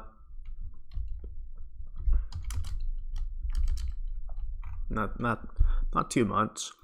And what's kind of odd, is it me or is his body kind of like sinking into the object, which is like the wood? It's sinking in, like he's, like, you know, he's sitting down on it, but it feels like they kind of cheated and just like made him like be positioned like that. He's locked in that position, and then they just placed him lower onto the wood. Or maybe that's kind of overthinking it. I can kind of notice it's kind of like a greenish look right here. It's a lot more green, as you can see with the color wheel. Yeah, it's within that range. That's cool. Let's go back here. I wonder if they plan to use that much inside of the game.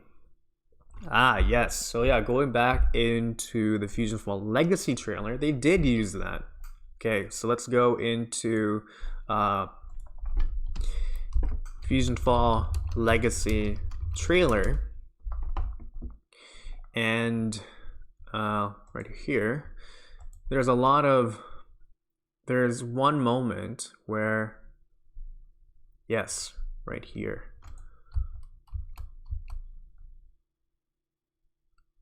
Almost there. Almost. This guy. Oh, he's also showing Toonami is right there as well. Just noticed that. And yeah, he's sitting down. Okay.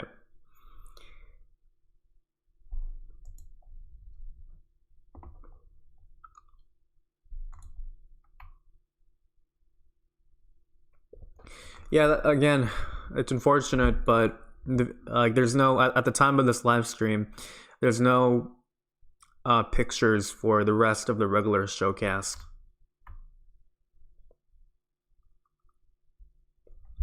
Ah, okay, yeah, it's a good thing that Retron 90 or yeah, it's a good thing that you brought this up. He's also inside of my Discord server. The link is inside of the description.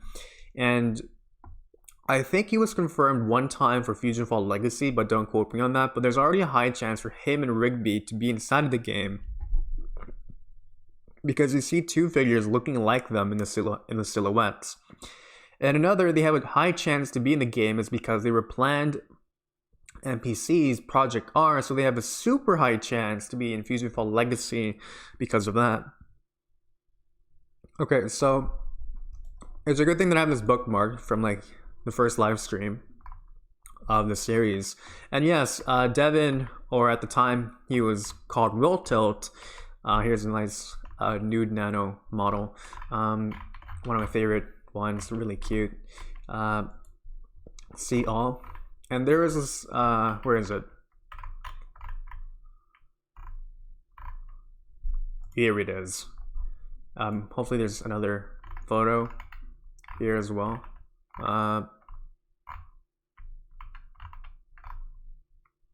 Nope, it's just this one right here. Let's zoom in. Yeah, here's the Mordecai outfit along with Lazlo, Ben, young Ben, and Fusion Mordecai with Fusion Lazlo. Notice how they're bigger. And yeah, so they definitely have the models for this, and definitely that's a very out of date model. And this one was posted way back in come on, where's the date?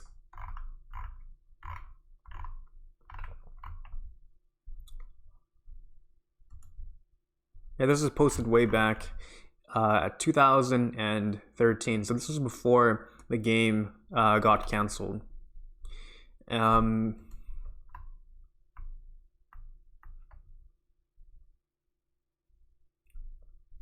A probably new area? I don't know.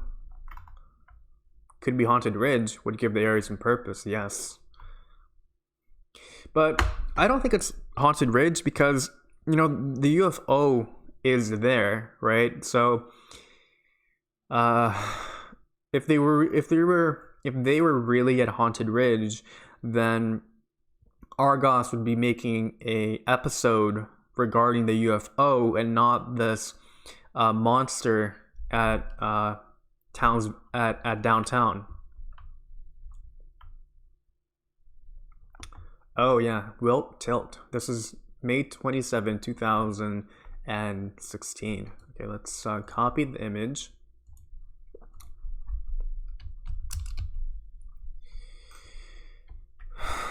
Okay.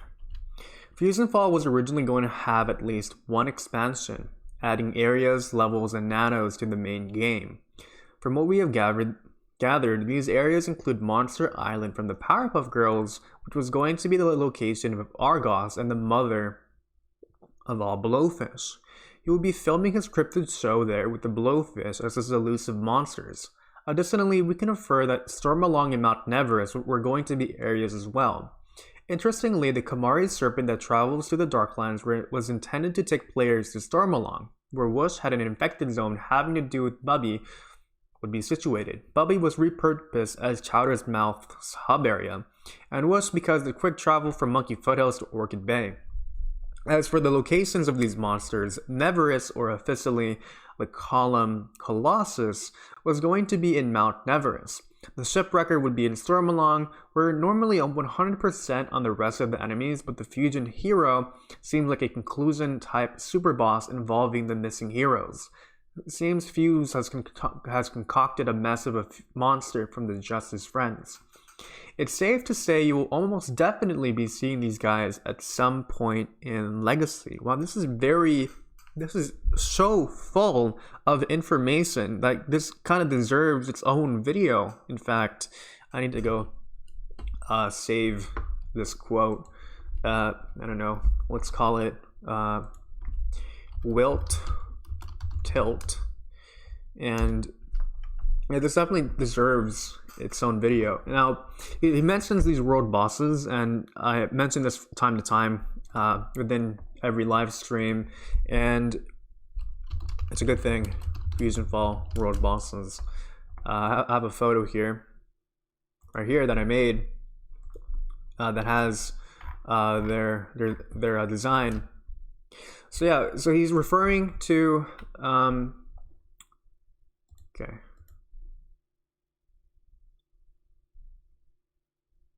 Yeah, so Fusion Hero was its former name. However, the real name, according to Devin inside of this thread, is actually Injustice Foe.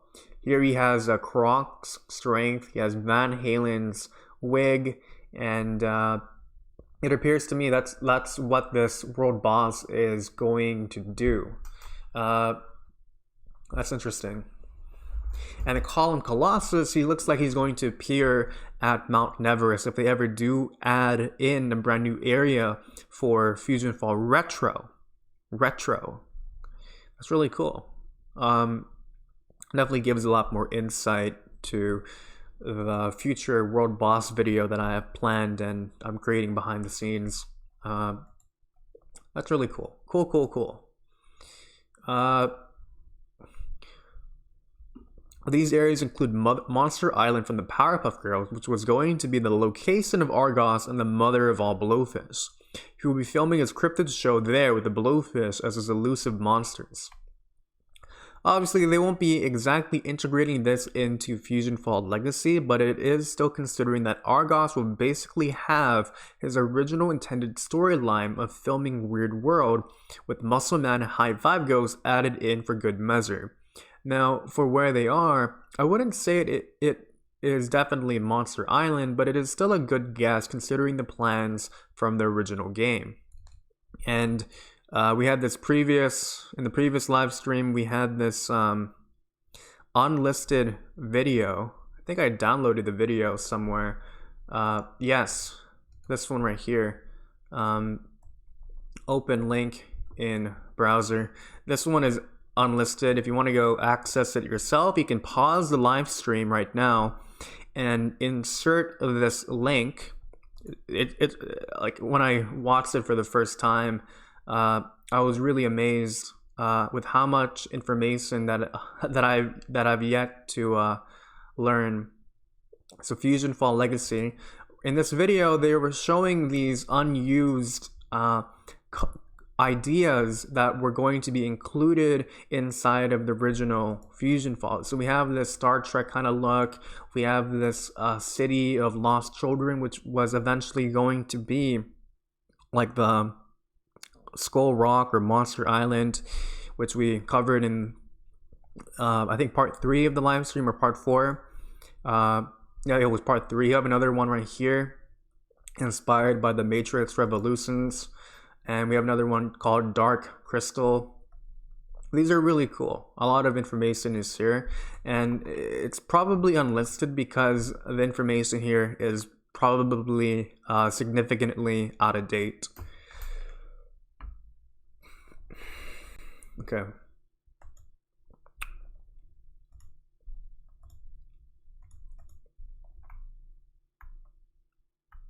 Monster Island is now a possibility. Now, for the ones who were not there at the previous live stream, there is actually a unreleased soundtrack of Monster Island. Here it is right here. It's 1 minute and 14 seconds. And Devin states right here, Monster Island cannot be heard anywhere in the game. Maldar, Conqueror of All Worlds, another Cartoon Network game, features the song with a sped up tempo. All right, so since it's not too long, we can, I can go show you the soundtrack.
It's really cool.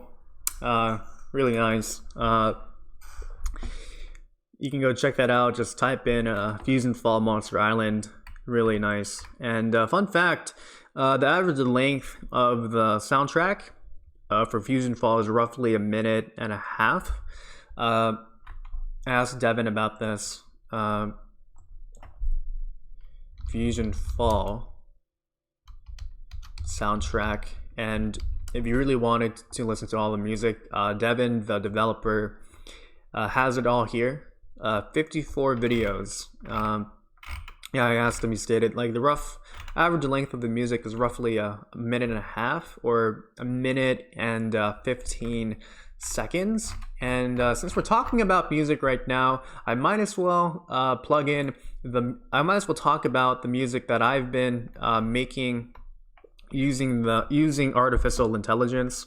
So here we have Dex Labs, and since this is in relation with FusionFall Legacy, I might as well turn off the video capture device, because I want you to pay attention to the sound of the music and not what I'm doing while it's playing. So desktop audio.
Yeah, so this is music created through the power of artificial intelligence and creating hundreds and hundreds of sample sizes. So yeah, you can actually create your own music at Ava. It's really interesting. They also have their own Discord server, and the guy has his own TED Talk too. This one deserves its own video, but I would recommend typing in Ava, and they have this own channel here, and almost every song was created through the usage of artificial intelligence. So it's very beautiful, and it's something to look forward to inside of the future. Here's his TED Talk right here. Pierre, I sometimes talk to him inside of his Discord server. But yeah, this deserves its own video, and I highly recommend you watch it. But because the future is very exciting in terms of artistic expression with artificial intelligence, and I'm gonna try and upload a lot more of these AI generated soundtracks, kind of maybe replace Panman 14's job through the and just make a AI do his job for him. But yeah, definitely check it out. It's really cool. I've spent many hours with the website Ava, and yeah, I'm not sponsored because I don't have enough subscribers. So this is directly from me. Anyways, let's go back into what we are talking about. 6 pictures in 1 week. Wow. In the latest incoming transmission podcast, they said subtly that you could keep swinging past Skull Island, so maybe Monster Island is its own separate thing. Okay. And I brought this up before in a previous live stream. So Skull Island, right? So FusionFall maps. I probably need to go bookmark this. Probably need to go bookmark this one because I heavily reference it a lot. Let's go edit and maps. So Skull Island is referring to this one right here. At the coast of Orchid Bay, there's this skull here, and this is probably, don't quote me, a supposed planned area, and we have that aerial view from Picture of the Day Part 3 or 4, and Legacy Photos Picture of the Day. Okay, that's the newest ones.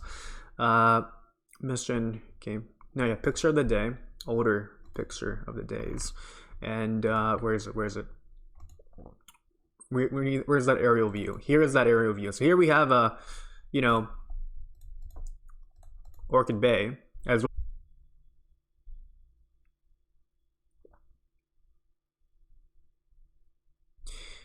That's really weird. It disconnected for some reason. Reconnection successful. Alright, settings. Let's look into stream output. I already placed it at max performance. Since again, we can probably place it at 3000 kilobits per second. Yeah, because we're only just looking at photos and you're not seeing me play the actual game.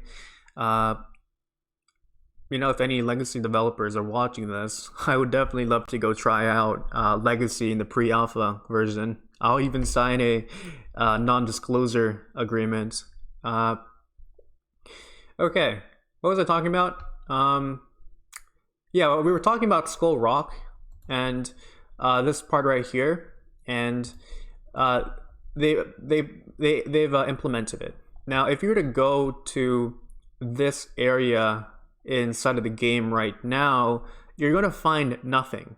And fortunately, this area was fortunately documented in the original FusionFall.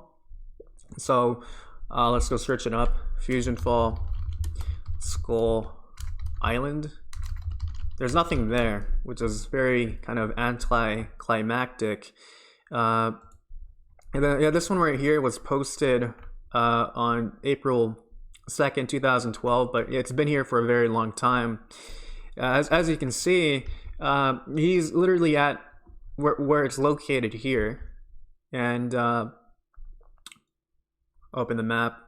Yeah, there, yeah, he's right there. If you were to go there inside of the game right now, which I don't encourage you to do because you're gonna get in a lot of trouble. Yeah, this is probably where that planned area is going to be, and it's unfortunate that this video is really short. Here's a slightly longer one right here. Here's one from RuneScape Guides 10. Orchid Bay. Ooh, this is interesting. So there's a pile of mass here. That's really cool. This is the first time I'm seeing this for the first time. So this is, I don't know. I'm probably spectating. I don't know what I'm talking about at this time, but how did this guy get there? But there's a pile of land there. Oh, here's some more land. Wow, that's really cool. Was this like scraped area for like the scraped Monster Island one? Wow. From 10 years ago, man. Some more water here. Now, if you're into exploring the unknown, which I do not advocate for, but if you're interested in knowing what's inside of the unknown, my good friend Sane Rimfall, he has videos about it, which is really interesting. Exploring the unseen and FusionFall Retro Unknown, Underworld Excursion, and yeah, but my favorite one is definitely exploring the unseen. There's a lot of interesting information here. Now, one of the cooler things is towards the very end when my dear friend Sane went under Fuse's dome, and here, this is what it looks like when you're under Fuse's dome. So credit to Sane Rimfall for this footage. He's inside of my server. The link is inside of the description, and he has a really cool thing right there. But yeah, I definitely recommend checking this out. He's part of BTAC. Okay. The somewhat twisted forest. Extremely twisted forest. We have the twisted forest, we have the really twisted forest, and then there's going to be a third area called the extremely twisted forest. Imagine the creativity of these names. Man. Okay, let's go into the next photo, and before we do that, I'm gonna take a very quick water break. I don't even have to go turn off my camera, because showing my AI music, that was kind of already like a mini break. So I'll just get some water.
Okay, I also had to go get my dog Cooper. He's barking right now. If you were there at the last live stream, my dog Cooper, he was being very naughty. There's wires here, which is connecting my webcam as well as my microphone, and there's another wire here, which has my phone. And you know what really kind of sucks is that hold on, let me just.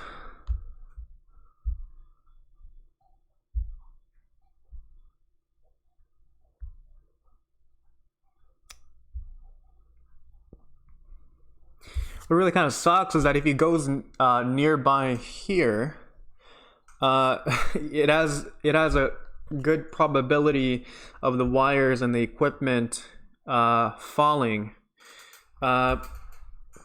So I'm being kind of cautious right now. I'm looking at my dog. If he ever goes nearby the area, I probably need to go fix the wiring right now, just in case. I just have to go lift the cables.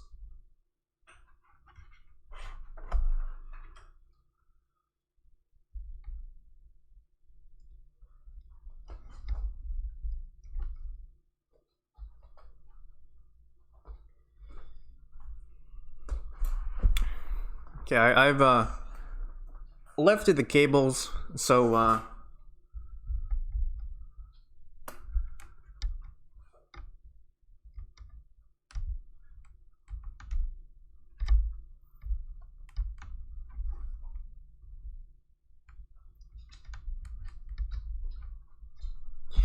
yeah, okay.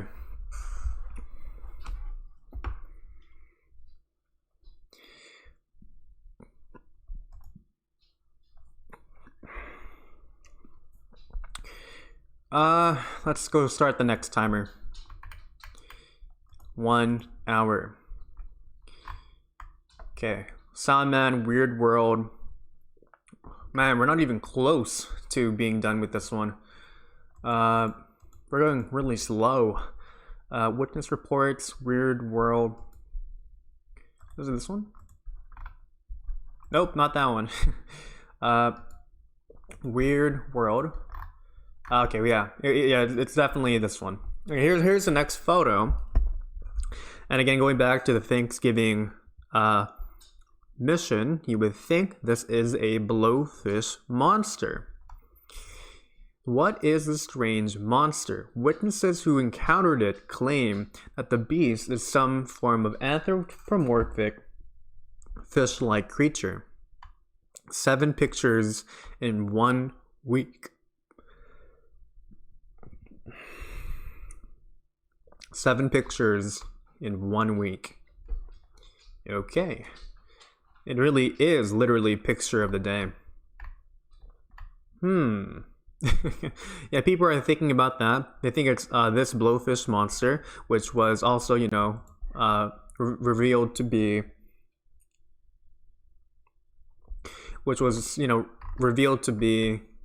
with in the previous live stream, this blowfish monster, Jackie and Boomer. They're somewhere at the petting zoo. And my dog is going. Okay, good. He went under the wire. The wires did not touch him. Spoiler warning, it's not the blowfish. Who's that Pokemon? It's Pikachu. It's a Jigglypuff seen from above. It's me. That the silhouette is most likely a blowfish nano. Now, why would there be a blowfish nano? That kind of doesn't really make much sense, because the blowfish, they're not really reoccurring characters inside of the Powerpuff Girls, but they're somewhat reoccurring inside of FusionFall itself. The hype is getting closer. I feel like something big is about to go down now. People are freaking out. It's a predicted image.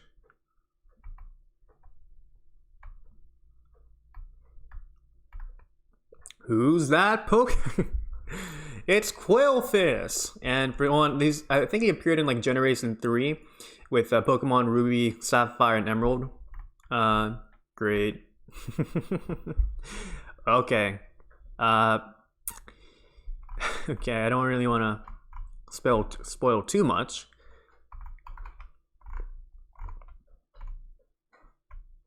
Beautiful.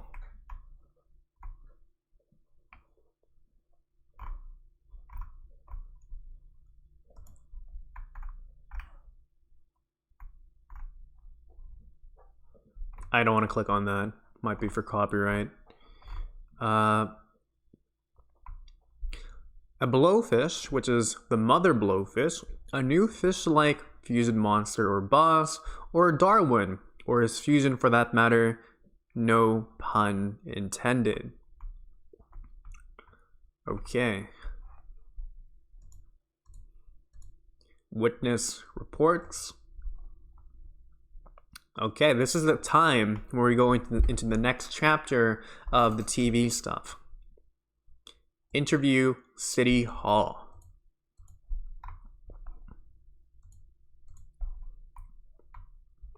Okay, wow. Significant right here. The last time we saw Bubbles was quite a while ago. I think it was like in the second or third live stream. Which is this one right here. So it was like picture of the day number 34, I think. Okay. We have Jackie, we have Boomer, and look at the time. 40 minutes and 50 seconds. The camera battery has somewhat lowered. Well, I don't think I've seen anything too weird lately. I've pretty much just been stuck here protecting City Hall. Sorry. And 40:55, so 5 seconds later. Oh, I'll bet Boomer knows something. He's been helping me look for the missing animals from the zoo. Isn't he sweet?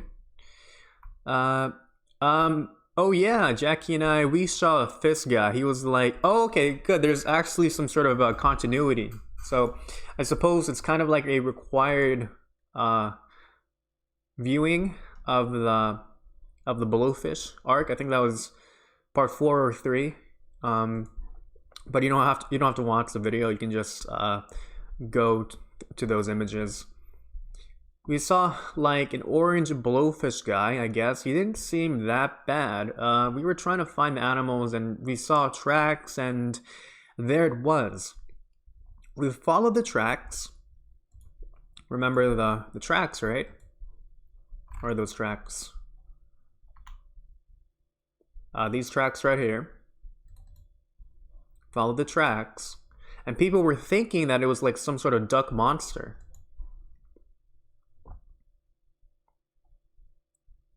We followed the tracks and he was there. He was like, he didn't say anything or anything. He just kind of sat there. I think it wandered off toward City Point. Hey, is this going to be on TV? We gotta go find the animals now. It's important that we find the animals. It's important to a lot of people, mostly Bubbles, but also me, because I want Bubbles to like me. Okay, Jackie, let's go now or whatever, bye. So like this investigation happened before this interview. This is why he's having that sort of reaction on his face. Now, there's actually a lot of interesting detail here. So we can definitely see that City Hall has an updated look. So let's go. Yeah, this is an important photo. I wanna go talk about that in the future. Okay. So there's been somewhat of an improvement with this, right? And let's go into. It's a good thing I actually have a video of this. FusionFall, 10 plus places to hang. Oh, it's actually one of my first videos. 10 plus great places to hang out. One of my more popular videos, in fact. Where is that? It was a lot of fun making this. Here it is, right around here. This was posted January 25, 2019. And this was around the point, still early in the point where people did not hear my voice, nor especially saw my face. As you can see, whoops. Okay, this is also, I suppose, a tutorial on how to climb City Hall. Come on, I need to. Maybe we can slow it down. Playback speed 0.5. And then slow it down to a quarter.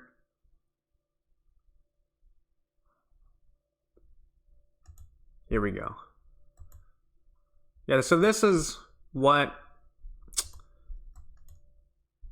City Hall looks like right now. We have a row of these planted gardens. We have a fountain to the left. And what we have right now is, instead of that row in the middle, we have this stuff right here. And we also have these trees. The pickle cart, which was located around here, it's now been relocated over here. And again, there's Jackie from Foster's home. You know, I don't know too much about Jackie, and it kind of makes me wonder, like, what's his personality like?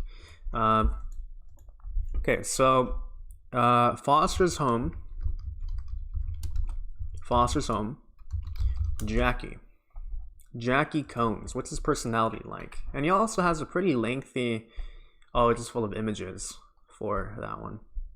There's a pretty lengthy Wikia page. So Jackie Cones is a recurring character who makes numerous background appearances throughout the show and is even featured in a couple of episodes. He is shown to hold a grudge towards Wilt on multiple occasions. However, the reason for this remains unknown. Okay, so probably there's going to be a sort of world mission relating Jackie with Wilt. Jackie Cones is a green, he's not a furry. He's green, furry, 1 foot tall, and one-eyed stick figure with tiny arms and legs.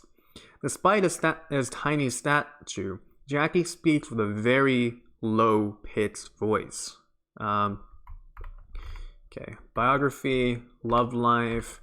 Which one is more, which one is shorter, or which one's more important? Okay, this is just his background info. Let's read his biography. Jackie had remained a minor background character until season 5's debut episode, Cheese a Go-Go, where he successfully won a lawsuit against Madam Foster over a tuna sandwich. Albeit due to Frankie Foster failing to testify on behalf of the latter. This has become his trademark, as it were, the love of a sandwich. So much that stealing one of his sandwiches is considered to be a death wish, as stated by Wilt in Bad Dare Day. He won a lawsuit about a tuna sandwich. So this guy, there's probably going to be a reference in FusionFall Legacy about sandwiches. Maybe there's going to be a world mission relating to a sandwich. Maybe that sandwich similar to one mission with Mare, with like number 5, with infected pickles, but instead of like an infected pickle, it's an infected sandwich, and you might battle Fusion Boomer with Fusion Jackie relating to that infected sandwich. But yeah, let's continue reading. In Better Off Ed, he lets Eduardo make a sandwich as payment for helping him in a scheme, and was the featured friend in the season 6 premiere story Jackie Cones in the Case of the Overdue Library Crook, where he parodied Mike Hammer and other hard-boiled gumshoes trying to help Mac discover who stole his library card and used it to borrow a long overdue book. His daily detective pay is 2 sandwiches, so he really loves his sandwiches, huh? It turns out it was Jackie himself that did the deed and decided from then on to ask for payment of sandwiches in advance in the future. In the later episodes, his gastronomic love for food is expanded to hot dogs. Okay. In the second Blue Super Dude episode, he tricks Blue into stealing Duchess's stack of hot dogs, referring to them as sweet ambrosia. And in Bad Dare Day, Mac dares Jackie to eat a hot dog without mustard, to which he refuses. So he really loves sandwiches. He really loves hot dogs, but much more importantly, sandwiches. He likes being paid in sandwiches. So I can definitely see a reference about that in Legacy. Romantic relationship, trivia. He's based upon Jackie Chiles, a popular Seinfeld character. His Coco card, Jackie is 12 inches or 1 foot and weighs 8 ounces. Also, it says that he dislikes stuff and other stuff. And also, he's described as blunt, persistent, one-eyed visionary.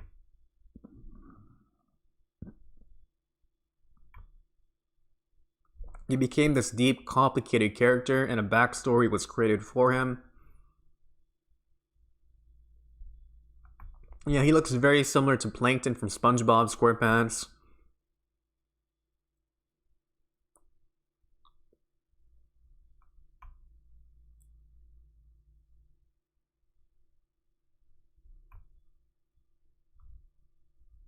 And he speaks the truth, has been known to say, "Booyah." I always found this character right here extremely cute. And here's Jackie right there. I really want this to be a sort of to have some sort of representation of this imaginary friend. Vote for Harriman. Yeah, he definitely has a deep voice. That's something that I can remember. Due to copyright stuff, I can't display his voice. But yeah, he's a recurring character. Oh, here he is with a whole bunch of sandwiches.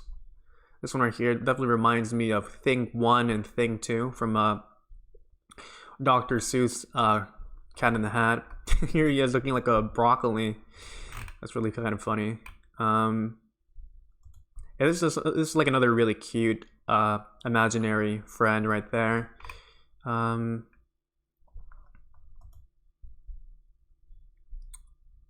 Jackie's really short, only 1 foot tall. Wow, here's the rest of the imaginary friends. I really like this character. I really wish that this character has some sort of item representation. Oh, here's Jackie Cones. He has a wish to be a famous Hollywood action star. Okay. And since we read the biography for Jackie, so he loves sandwiches, he has a deep voice, he speaks the truth, he also likes hot dogs. For Muscle Man, he's 25, he was 31 at the end. He participated in a lot of bodybuilding contests. He's apparently a human and not a zombie. High Five Ghost, best friend. Kind of forgetting details about High Five Ghost. And let's look into Boomer, because I don't really know much about Boomer. Boomer, Powerpuff Girls. There he is right there. And okay. So again, it's really important, like, it's not mandatory for yourself to watch every single episode, but if you really want at least one level of immersion with the game, at least read their Wikipedia page. So Boomer is the blonde-haired, blue-eyed member of the Rowdy Rough Boys. He is Bubbles' male equivalent, an evil counterpart, and was originally created by Mojo Jojo. After being killed by the Powerpuff Girls' kiss of death, he was revived by him. Wait, he actually died, and was given a cootie shot to prevent the same mistake to be repeated. As opposed to Bubbles' color sky blue, Boomer's is more like a cobalt blue. His key element is Snips. Nickname, the dumber than the dumbest. Age is 5. Episode count 6 plus 3 short cameos. Okay, appearance and personality. Oh yeah, I remember this really ugly episode. This is actually like a legitimate episode that they did. Special ability. Boomer's special power is his ability to create a baseball bat out of raw energy. As shown in The Boys Are Back in Town, it is unknown if he can create other items the same way. He is the only member of the Rowdy Rough Boys to have an episode revolved around him, which was Bubble Boy. So probably this episode might have some sort of inspiration to be included inside of FusionFall Legacy. Now, I do know for a fact that one of the members inside of the Legacy team, their responsibility is to watch as much Cartoon Network shows as possible and build in their lore archive. So I'm not exactly sure who's the guy responsible for that. I think it might be Prizzy, or it might be Dogon or Devin, but it's one of those three. Their task is to watch as many Cartoon Network episodes. Alright, let's look into their appearance and personality. So Boomer is the second in the Rowdy Rough Boys. Boomer, he's the middle child. Boomer and his brothers were creations of Mojo Jojo. He shares many of Bubbles' physical traits, having short blonde hair parted in the middle, which flips outwards in a similar style. His signature color is cobalt blue. Like his brothers, he has a signature colored shirt with black stripe, black pants, and black sneakers. His recipe ingredients are snips. What are snips? Like a scissor? Like snip, snap? Like, oh, these. The heck? Okay. Like his brothers, he's also sly and cool. In Boomer's first appearance, he was agreeable as he had followed orders with no retorts or delays, as well as had agreed when Butch stated about having burritos for lunch, except when the boys triple punched the girls after catching the vehicles. It's pretty long, but this does include both the appearance and personality. As he stated that he had hit them harder. He was also corrective as when he corrects Mojo that they are not babies. In his first appearance, he does not appear smart nor dim-witted, and he usually does exactly what his brothers do. So he's the middle child, he's high in agreeableness. As the same with his brothers, he was conformed as a team. After his reincarnation, he becomes loud-mouthed, dim-witted, and often retorts against his brothers and the Powerpuff Girls, such as saying, "But I thought he was," before being interrupted by Brick, and after getting a soda can crushed into his face, he states that Brick had said the same thing. There's a lot of run-on sentences here. Let me just quickly read this. He's also Bubbles' equivalent in the sense that he's the loud-mouthed dimwit of the trio as opposed to Bubbles' naive sweetness. He is constantly picked on by his brothers, partially because of him being extremely naive, and also in an extent for his stupidity. In the episode The Boys Are Back in Town, Bubbles claimed that Boomer is cute. Her sisters told her she was weird after that. Oh, that's interesting. One difference between him and Bubbles is that he's very easily grossed out by most of the icky stuff, and his brothers would always delight in doing. It was also revealed in the episode Bubble Boy that Boomer, Bubbles in disguise, is the best spitter of the trio.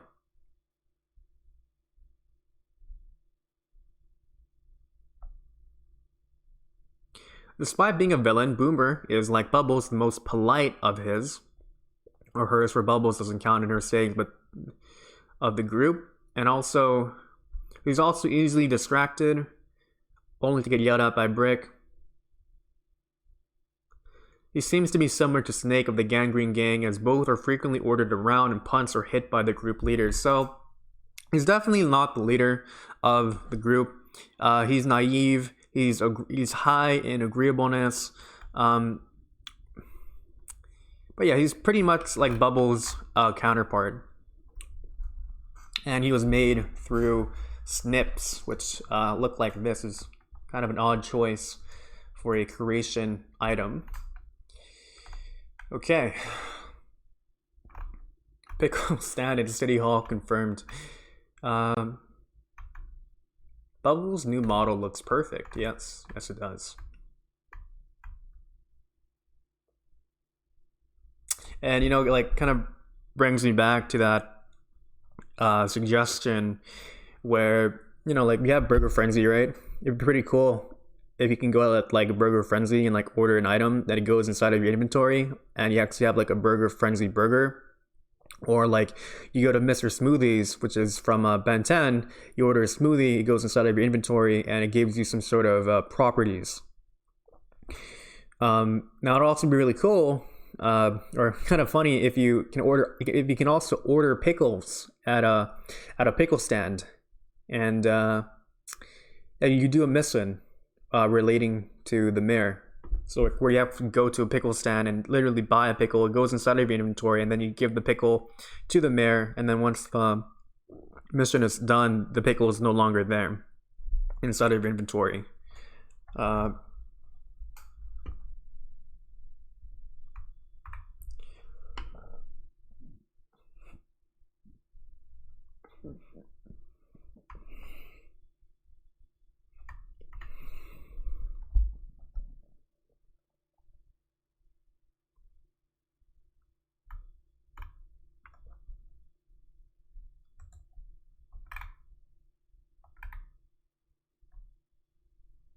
Oh yeah, and yeah. So Bubbles has a somewhat romantic interest with Boomer.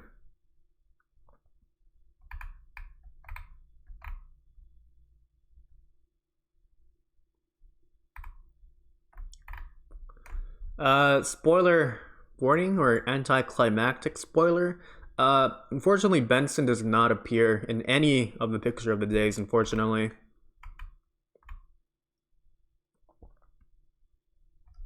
My prediction is that Muscle Man will interview Gumball, since Darwin's an anthropomorphic fish.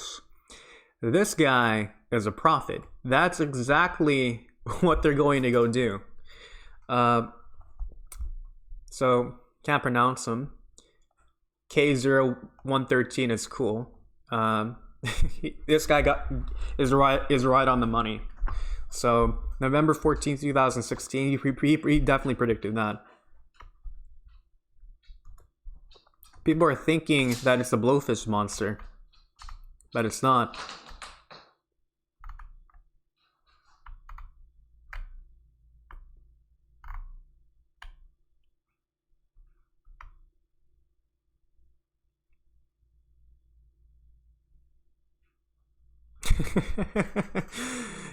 If the mayor's still in City Hall with Bubbles, I don't think Jackie should be sitting on the pickle stand. Yeah, definitely does look like a pickle.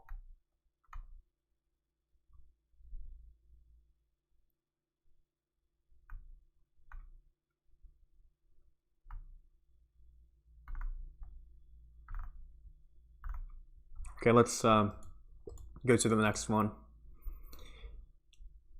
City Hall. Okay, this is also going to be really cool. Disney World. November 16, 2016. Oh. Here's Blue, and here is BMO right there. Here we have the updated city point right here. And again, in a previous live stream, there was also a photo that was revealed. Hopefully I can go find it right now. Yes, it was this photo right here. Let's try and resize this by making it 300% bigger. So yeah, we have this. We have, yeah, that's the most obvious change right here. This right here is no longer outside, but inside of the infected zone. So here we go again, and BMO is on top of that crashed roller coaster. So this photo definitely took place right here, and yeah, I haven't seen any fish things, and I'm kind of busy here. So if you could get on my paddleball space, that'd be great. Hey, is that a camera? In that case, I totally saw it. He was like he was 500 feet tall. I scared him off, and he totally went that way. And pay attention to 500 feet tall. This is going to be kind of interesting. BMO, and you give Blue a paddle. I don't think we need to go read the biography for Blue. Is BMO a main character for Adventure Time? Yeah, he is. We have Finn, Jake, Marcelin, BMO, and Ice King. Is Gunter a main character? He's like, I don't know. Yes, see a picture of BMO, and I love Blue's redesign. His attitude is great. Blue has a paddle because he had one in the show. He was never good at it. So, do you think that in FusionFall Legacy that Blue is actually going to be using his paddleball stick, and instead of just like moving around, he's just kind of bored and just playing around with it? And just imagine this photo is animated, the paddleball stick is bouncing back and forth, and not just that, the roller coaster right here is also animated as well, and it's going through the loops. But since it is an infected zone, I don't think this is moving the roller coaster. Yes, Blue looks awesome. Now, yeah, they definitely did an upgraded look for Blue, and let's just do a compare and contrast with what he looks like with what we have right now compared to FusionFall Legacy. So let's go copy the image, and okay, oops, Control R, resize, percentage 300%, and let's go look for a photo of Blue, FusionFall Blue. Yeah, this is really ugly. It's kind of like one of the main complaints with okay. I really hope that in FusionFall Retro that the developers can implement the new Blue model. Okay, this is okay, I don't want to let's make this 175% bigger. Whoops. Yeah, there's the compare and contrast. Former, his eyes are like that, extremely big. Now it's circular. Let's go get the actual photo of Blue from the cartoon show. Blue Foster's home. This is a nice jacket. Yeah, let's just use this one right here. It's from the official fandom. Okay, let's just Control N percentage to make this 25% smaller. And yeah, this is what he looks like in the show. This is what he looks like right now in Retro, and this is what he looks like in Legacy. So relatively easy to go make them as a cartoon, but even the most simplest design, such as Blue, it also takes a lot of effort. So yeah, one of the big complaints with with the Blue that we have right now is that his eyes are so huge, whereas in the cartoon one, they're just like dots. So they definitely got that right. Another complaint that a lot of people had with the Blue that we have right now is that it's not the same color as the one from the cartoon show. So just using my color picker, as you can see right here, here's a color for Blue, right? It's kind of like, it's more in the dark area. Here's a real color for Blue.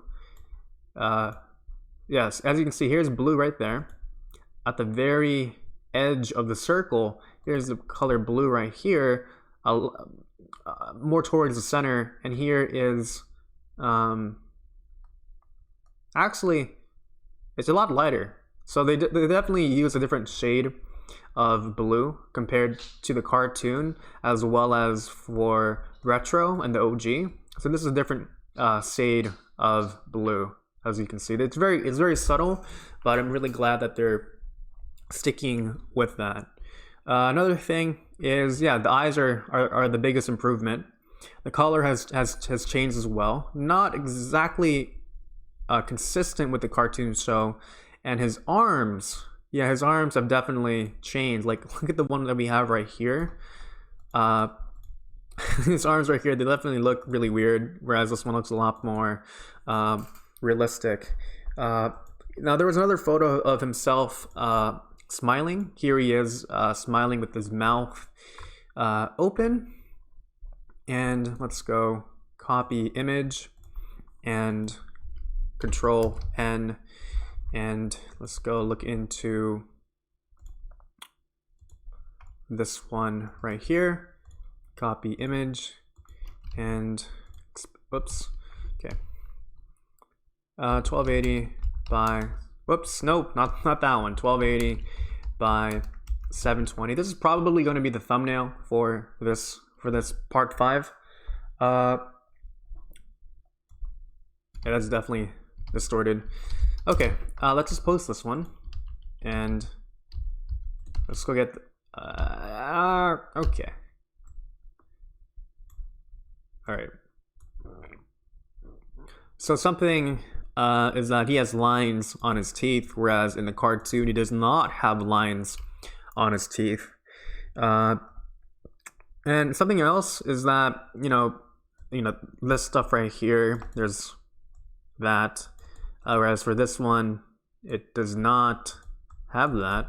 Yeah, it doesn't have that. So this is not 100% true to the cartoon show, but it's a definite improvement with what we have in the original. Okay, let's BMO. Do we need to read a biography of BMO? Let's see if it's BMO regular show. Not the Bank of Ontario or Montreal. BMO regular show wiki. Characters, main characters. Oh no, wait, not regular show. Adventure Time. What am I thinking? Adventure Time BMO. Here we go. Oh yeah, it's a very long Wikipedia page. Development, personality and character traits. Okay. So we can try and do a sort of compromise with this. I'm going to try and speed read this and look for any interesting information.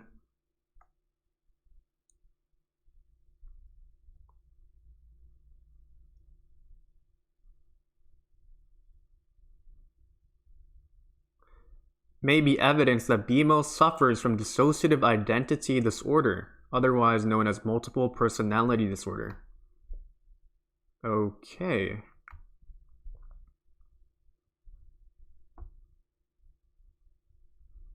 Claims he has no emotions, but he does have emotions. Very protective of Finn and Jake. Oh, if anyone tries to hurt Finn, I will kill them. He's the harmony person. Likes a number of games and even a few sports. Likes video games. Likes scrambled eggs and hot chocolate. He drinks tea. He's meticulous. And his most prized possession is his controller. Okay. Too long of a read here, but an interesting fact, I don't really watch a lot of Adventure Time stuff, but I learned this from someone inside of my Discord server. Link is inside of the description, and apparently BMO is part of these species called the MO, and there are a series of robots created at MO Corporation by Mo. First MO to be featured in the show is BMO in Business Time, then a CMO in Puhoy, then a majority of other MOs in B More. CMO right here. So they're part of this industry, and there's a whole bunch of them right here. AMO, CMO, DMO, EMO. FEMO, GMO, LEMO, MMO, cool. NMO, OMO, PMO.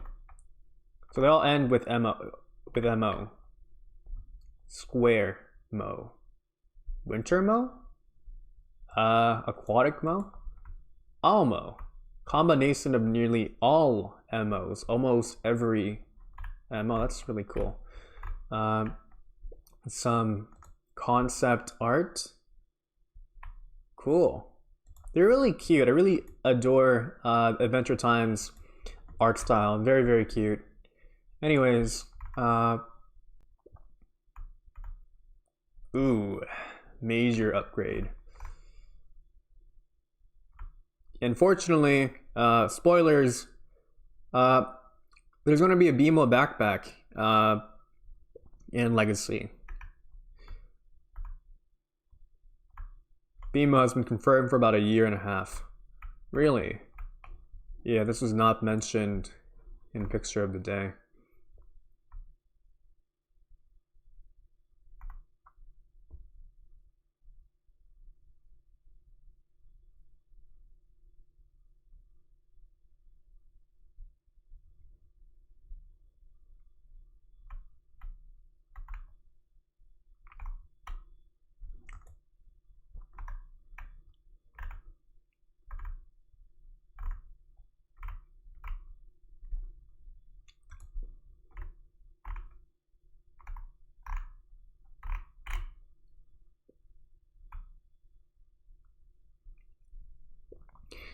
Now, is BMO going to be a nano? That's a good question. I think it would be likely he is going to be a nano. Now the question is he going to be a primary or a secondary nano? And I think it's more likely going to be a secondary nano if he ever does become a nano.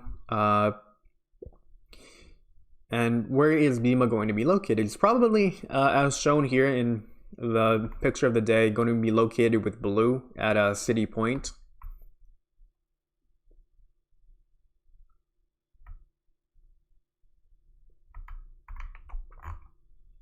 All right, let's go to the next one. Dizzy World. We're now approaching... Yeah, we're now at the halfway point, and wow.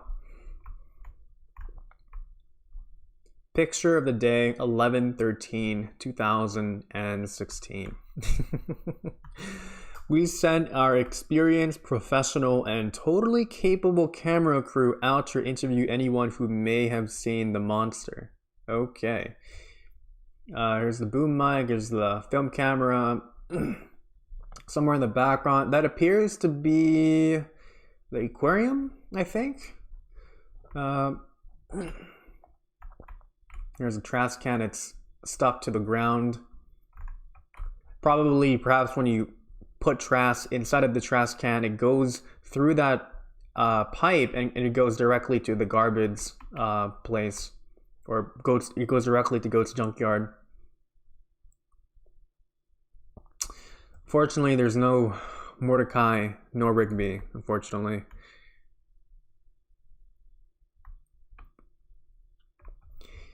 Fortunately, they're not going to appear. Skips, nor Benson, nor Pops, nor Mordecai, nor Rigby. It's an odd way to hold a boom mic. Ooh, yeah. There's a potential of it hitting the ground, man. That's not good at all.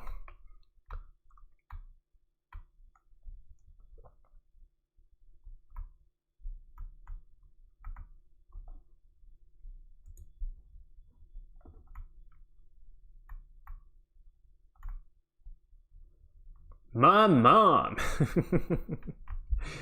Okay. As the only character with a shadow, it's the complete opposite here, it seems. They're also walking outside of the borders of an infected zone. Yeah, it appears to be like the aquarium. And in the last live stream, I believe, we were looking at photos for the aquarium, which is going to be a brand new area inside of FusionFall Legacy.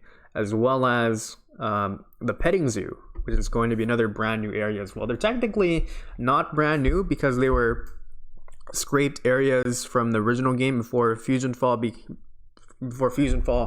officially released. But yeah, there's confirmed going to be more areas. Just imagine like Legacy comes out and there's not a single new area, right? We're gonna go riot. Page 3.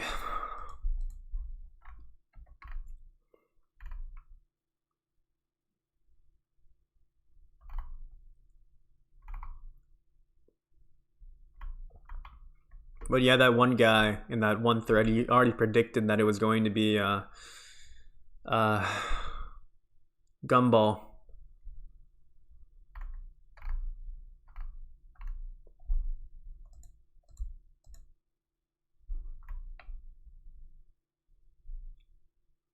And as you can see here, remember 11, 13, 16, 11, 16, 16, 11, 14. So the correct order is actually 11, 11, 11, 12, 11, 13, or Weird World, Witness Reports, Camera Crew, then City Hall, then Dizzy World, and then going into Sector V. And here we have our biggest star, Adventure Time or Finn. This is another potential thumbnail here. All right, it's been 2 hours and 40 minutes and 34 seconds, posted November 18, 2016. Sorry, man, I haven't seen any gross freaks around. My buddy Jake and I are kind of lost, so we've been looking for a way home. Wow, so it kind of looks like they're not at downtown. They look like they're actually at Sector V, or just somewhere around the suburbs. So it kind of makes me wonder, how did they get from downtown to the suburbs so quickly within this period of time?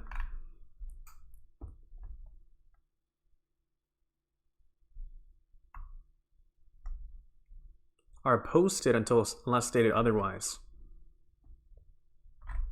Yes, so let's copy the image for Finn, and as we did with other models, we're going to go compare and contrast with the show Finn with the 1920 by 1080.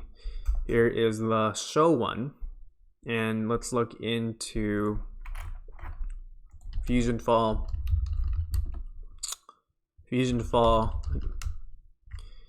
Adventure Time.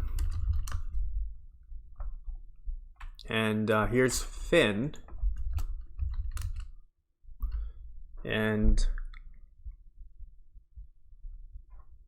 looking for a much closer look, here it is. Looks really ugly right there. And they also, I believe, reuse the same model as well.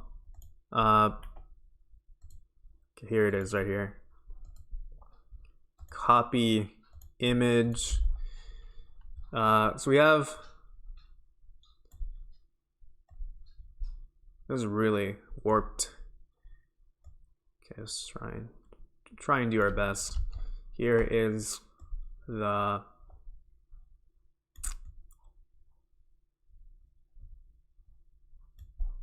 one inside of the game, or it's not inside of the game right now, and here is Adventure Time Finn, or Adventure Time Finn. Here's his Wikia. It also has that robotic arm. Okay. Here's a better one from Pin Clip Art. All right, and it's a lot bigger.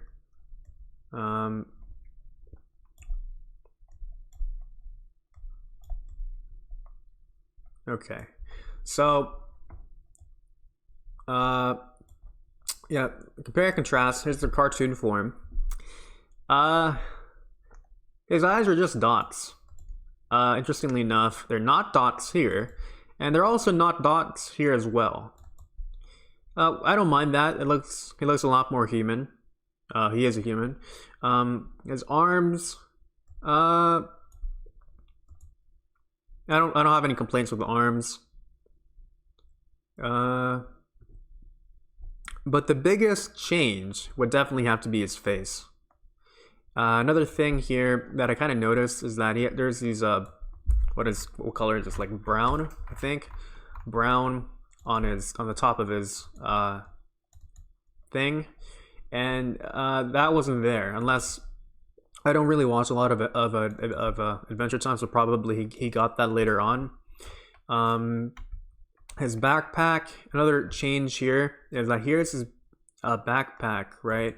It's fully green, whereas the lower half is like a darker green, whereas the top half is like a lime green. This one right here for the OG, it's a dark green, and also let's use the color picker. So here is the dark green for this one, whereas for Legacy Finn, it's not even green. It's just completely. It's much more closer to black. So there's that thing. Other kind of thing to realize is that Cartoon Finn, he doesn't have this.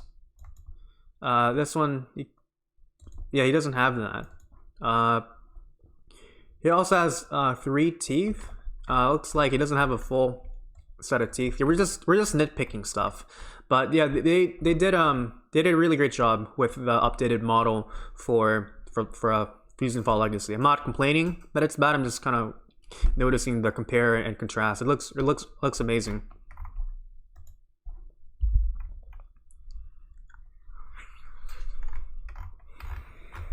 Oh, here's it looks like he's cross-eyed.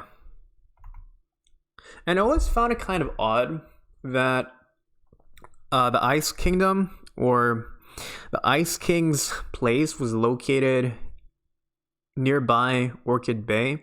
Now, just going, and for people who are forgetting or they just don't know at all,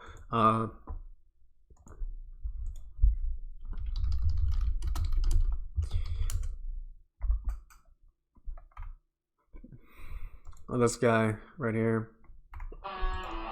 Credit to 7 Mara BNT. 7 Mara posted around August 14, 2010. Here's Finn right there. He's a lot smaller. And yeah, here we have a cannon. Here is the Ice Kingdom. And I also really like the structure, but I always found it kind of odd that it was placed at Orchid Bay. Now, just going back into the previous Legacy photos from Picture of the Day, and an important reminder that a lot of the pictures that you see here, especially in Season 1, it's bound to dramatically change. So, what was I talking about? Yes, there is that aerial view right here. So we don't really know because there's a huge cloud here blocking the area, but we can make an educated guess that the Ice Kingdom that we see right here is no longer going to be there, but located somewhere else inside of the game. Because yeah, I always found it very odd that it was located here, you know. I also really like that structure. Hopefully in the next super content update we can use this.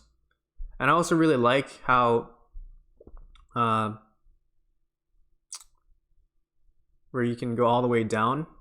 Yeah, you go all the way down there. It looks really cool. And ooh, there's Princess Bubblegum, and man, here's a really ugly Jake design as well. There he is. He's going to appear later. Is he going to appear later? No, he's not going to appear later, I think. And hello, Mr. Incognito. Welcome to the live stream. How are you? How long have I been live streaming now? Been almost 3.5 hours. So I think for this live stream, Specifically, we're gonna go live stream for an extra 30 more minutes because I've been more on the slow side. We're only halfway done, and I don't want to go rush the material. Let's go look into the timer. Okay, my next water break is in about 7 minutes. Okay, but I really do like the Princess Bubblegum model right here. Let's go close this. Close this one as well.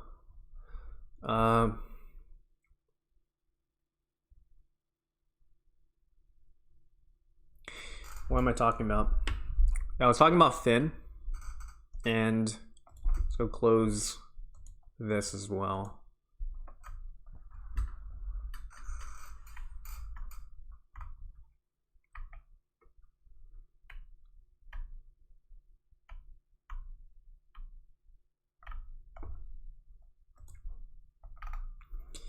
Yeah, so we're talking about Adventure Time, and I'm not exactly sure if Jake the dog is going to appear. Just going back into Devin's or Will Tilt's creations from like 2012, 2013. There's actually a redesign of this thing right here, of the Jake jump pad. So like the one that we see, looks like I closed the tab, unfortunately. Oh my gosh. Go close this one. And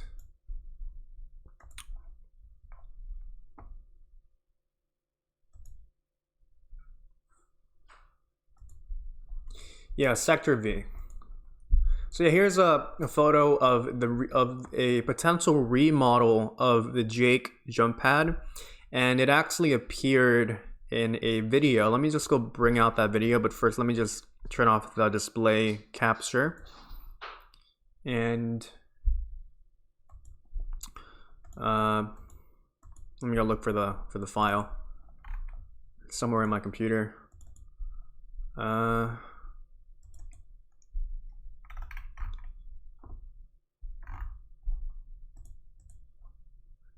Documents.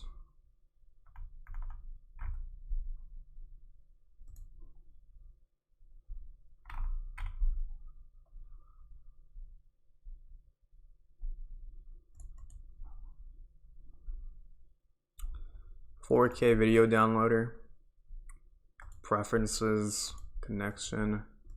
Where do these files go to?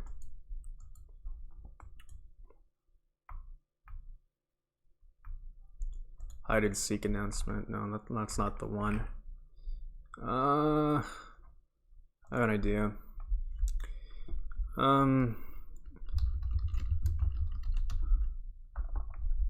Here it is.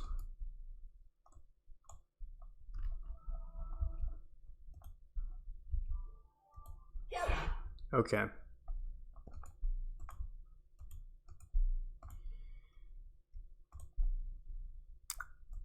All right. Here's the video of here's a nice video right here. Hopefully this is the one. It also includes the Larry 3000 video. It's an unlisted video. Here's a interesting wormhole. Mission is mission video demonstration. So this is just a demonstration of the video. Yeah, here it is. There's Finn in the background, and here's Jake the dog as as an actual jump pad. Looks really a lot better. This is a really old video. Let's go to. Oh yeah, I closed the thing. But here's the model that was featured way back in 2013. So this was after the game got shut down. FusionFall's Jake was completely immobile, and for some reason textured as a detailed game object. So I gave him some real dog legs and did what I could with his textures.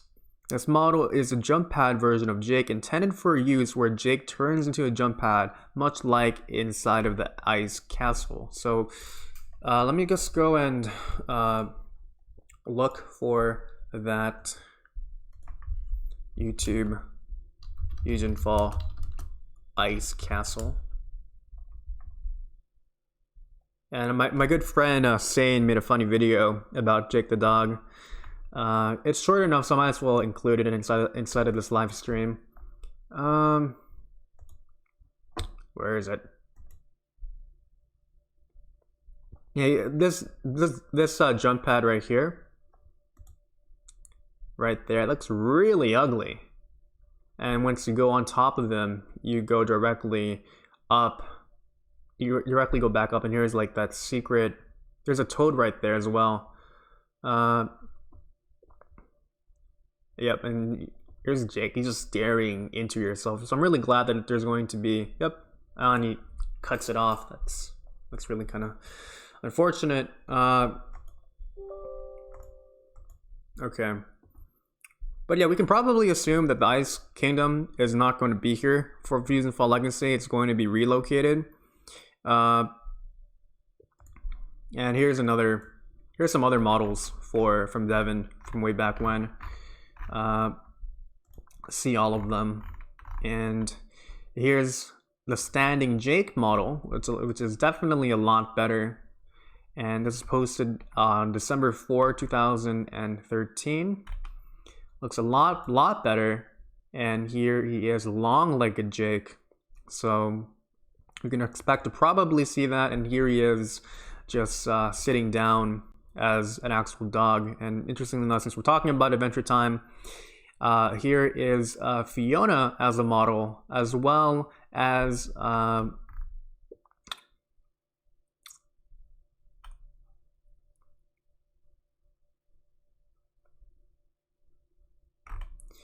okay, Fiona model right there. And here is the Marceline model, which is, again, everything that you see here, it's bound to dramatically change. And yeah, bound to dramatically change. It may not even be inside of the game at all. Another one, here's with a Lumpy Space Princess model. Again, this was posted in 2012, so this was before the game got shut down. Devin's art skills have definitely improved, and the timer has been set. Okay, so yeah, I've been live streaming for 3 hours and 16 minutes now. I'm gonna take my water break, and yeah, I'll be right back. Don't go away, and yeah, I'll be right back.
All right. Okay.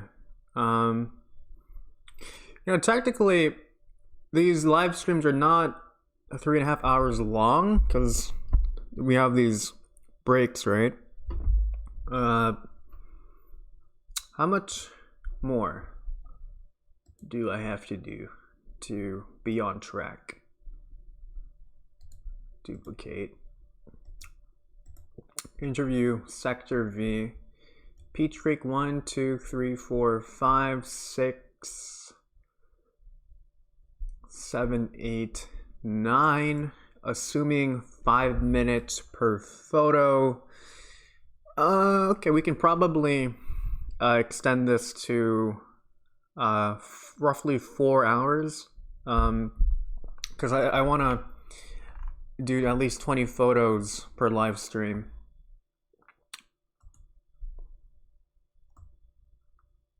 But the most that I'll go would be 4 hours. If not, then we're just gonna have to go do the rest of these later for the next live stream.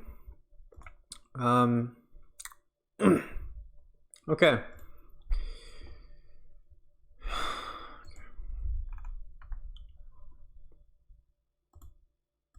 It's 4:14, and so I'll set a timer for 40 minutes right there. Okay.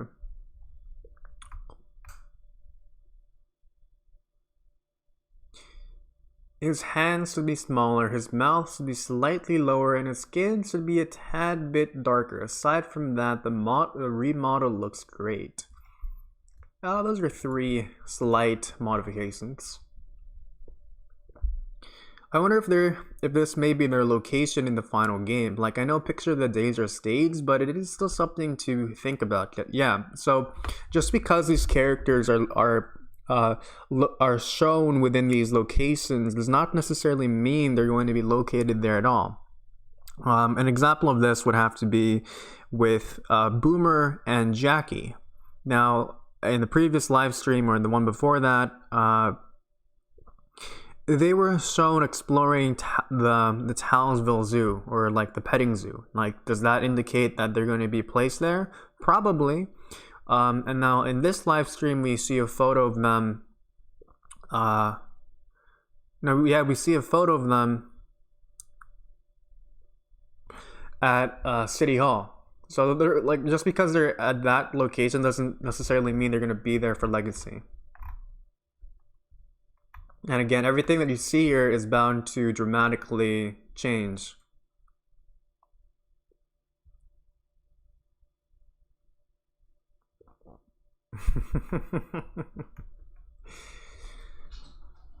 How did how did Muscle Man and High Five Ghost went from City Point to Sector V? Yes. It's really far away, and Muscle Man and High Five Ghost are extremely slow walkers. It doesn't make any sense. I'm glad someone noticed that. This really is a major redesign. I love what the devs did with Finn. Really nice job. He looks so much more realistic and less creepy, but his hands are huge. Since Finn got touched up, I can imagine we'll be getting a Jake redesign, actual NPC. Jake was a reskinned jump pad in the original.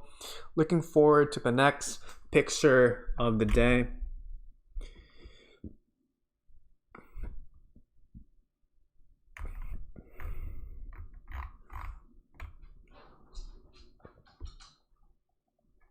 It's just perspective. Should have a nose or not, and 2, whether his hat's ears should have pink insides. The latter certainly looks better, but I have the slightest possible doubt about whether the change is canon congruent to Adventure Time. Okay.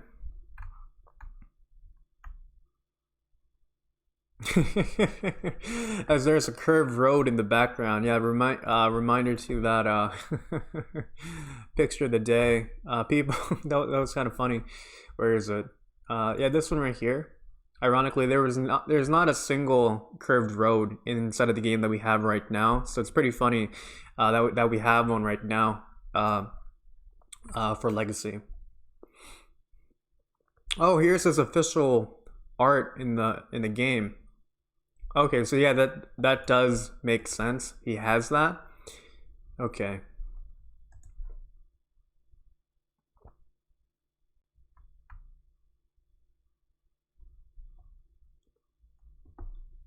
Finn having a nose. Yeah, he doesn't have a nose here, but inside of the original, he kind of has a slight nose right there. Whereas for this one, yeah, it's another kind of slight nose as well.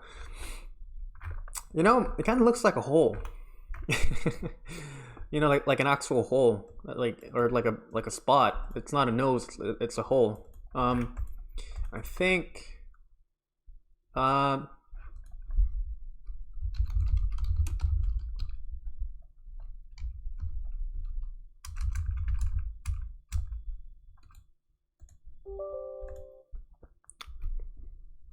Let's go open this up in Photoshop. And let's go let's go get this one right here. And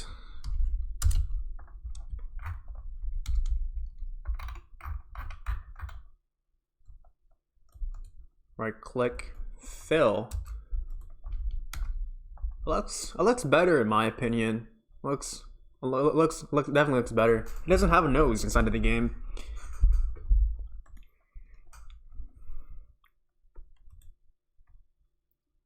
Okay. Cat ears is still what irks me. And yeah, there's a curved road right there.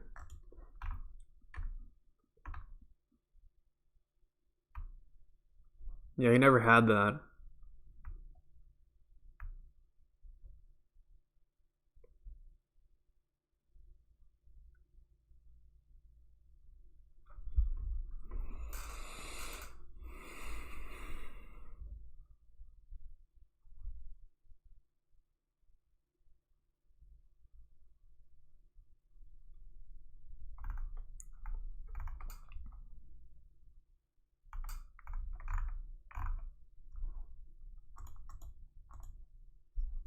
And let's go to Peach Creek.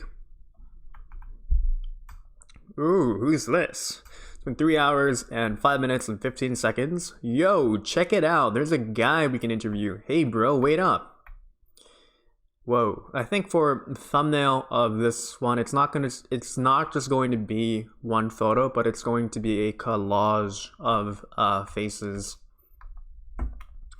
I'm gonna be the king of the jungle. I'll command my animal army to defeat the brain-sucking aliens and save the cul-de-sac.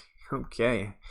Here's the updated Ed look. It's time for me to claim the throne. I must go. My people need me. Bye-bye. Whoa, watch where you're going. Oh, who said that? I think I see a difference in his hair, or I'm just paranoid. Okay, let's just very quickly look and compare and contrast with with the show ad and 1280. Whoops. 1280, 720.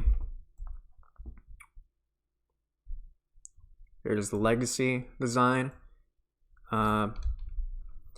Let's get the FusionFall Ed, not Ed D, Ed images.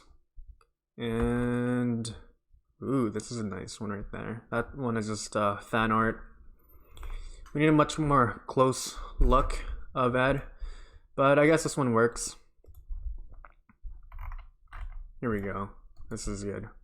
Copy image. And here he is, and his jacket's right there. It's also yeah, the cartoon look as well. Ed, and Eddie, just Ed. images. Here he is. Or let's get the Wikia page right here. Or here's the Wikipedia page.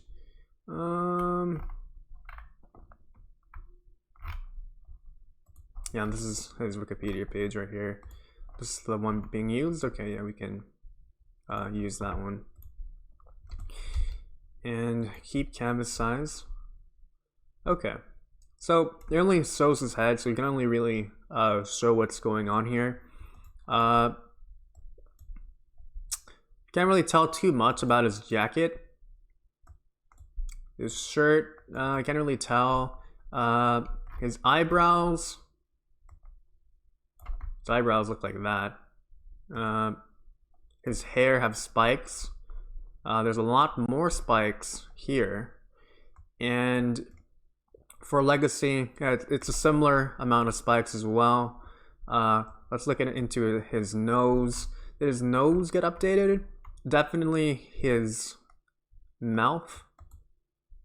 Well, his mouth is open, so we don't know about that. What about these red spots? You don't know. I don't really see much difference, honestly. I wouldn't be surprised if this is like the same exact model. You have these dots right here, and here, and here, and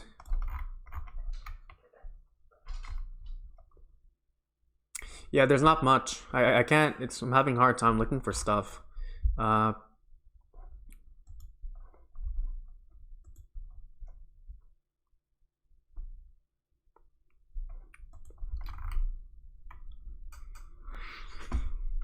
He's on the run. I bet they can catch him with buttered toast. When they ask if you've seen any blowfish, or when they find out, you get a closed beta key.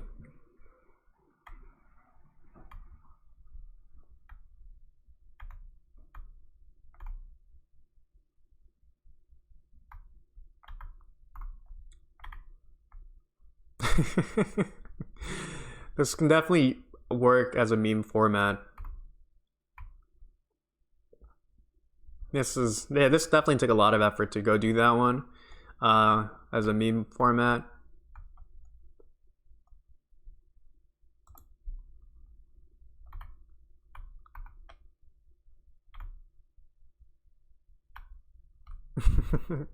Oh yeah, 20 seconds. There's that small detail. 305, 305, 305. Oh no, so we have a 15, 35, 20 seconds. Try to go chase him for 20 seconds, and then he says his lines, and then he runs away.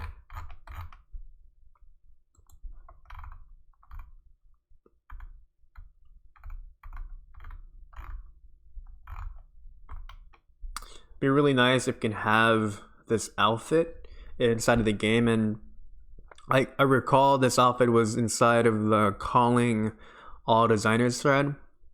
There's like 50 pages, so I can't find the exact one, but if you have the time, you can look for it. Page 3. To be continued. Okay, let's just try to make fun.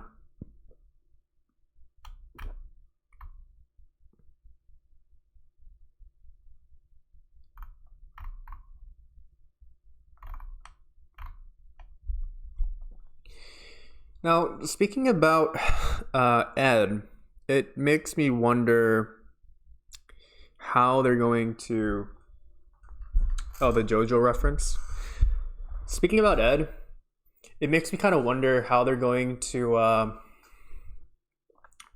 if they're going to go tamper or modify the nano abilities of Ed, because unfortunately his powers are ridiculously... worthless, and they're not particularly very useful. Let's just go there right now. FusionFall, Nanos, Ed Nano Mission. Okay, FusionFall, Retro, Nano, FusionFall Retro, Nanos. retro nanos, and let's look into Ed. Okay, that's not a good way to do that. So yeah, Ed is nano number 32, and he has really worthless powers. He has sleep, self area. Are you kidding me? That's a really bad stun. We have radar, which is also not very useful at all. And we have ourselves snare, self area, which is also again another version of a really bad stun. And since we're bringing up nano powers, it makes me wonder, like, if there's any way they can buff sleep as well as snare as well as radar for the game. Now, I've read some suggestions. Now, particularly for radar, they could probably combine radar with Treasure Hunter. Where's Treasure Hunter? With here's Double D with Treasure Finder, so they can, because they both involve the nanocom. With the nanocom, with Treasure Finder, it shows you treasure, and with radar, they could just combine the two together. Radar with Treasure Finder. Another way, since I also mentioned Double D, another common suggestion in order to make Treasure Finder significantly a lot more useful is to increase the RNG, or in other words, to increase the luck, the percentage chance you're going to get a crate. Now, there's official statistics regarding the drop crate percentages when it comes to obtaining ultra rares. Now, I can't find it with me, but hold on. I'm going to look for it on Discord. I'll turn off the display capture. I was discussing it with a friend of mine, and link to the Discord server is inside of the description. I'm looking for my friend. His name is Finn Horn Hoover. He used to be active in the forums, but not that much anymore. Has image. Okay. Here we go.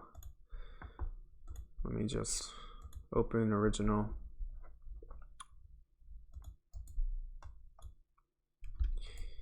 And close window and display capture.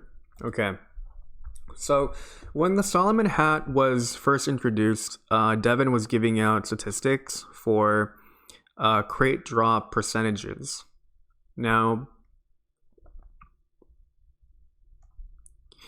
so if you kill any monster, you have a 1 in 3 chance of getting any kind of crate. Now,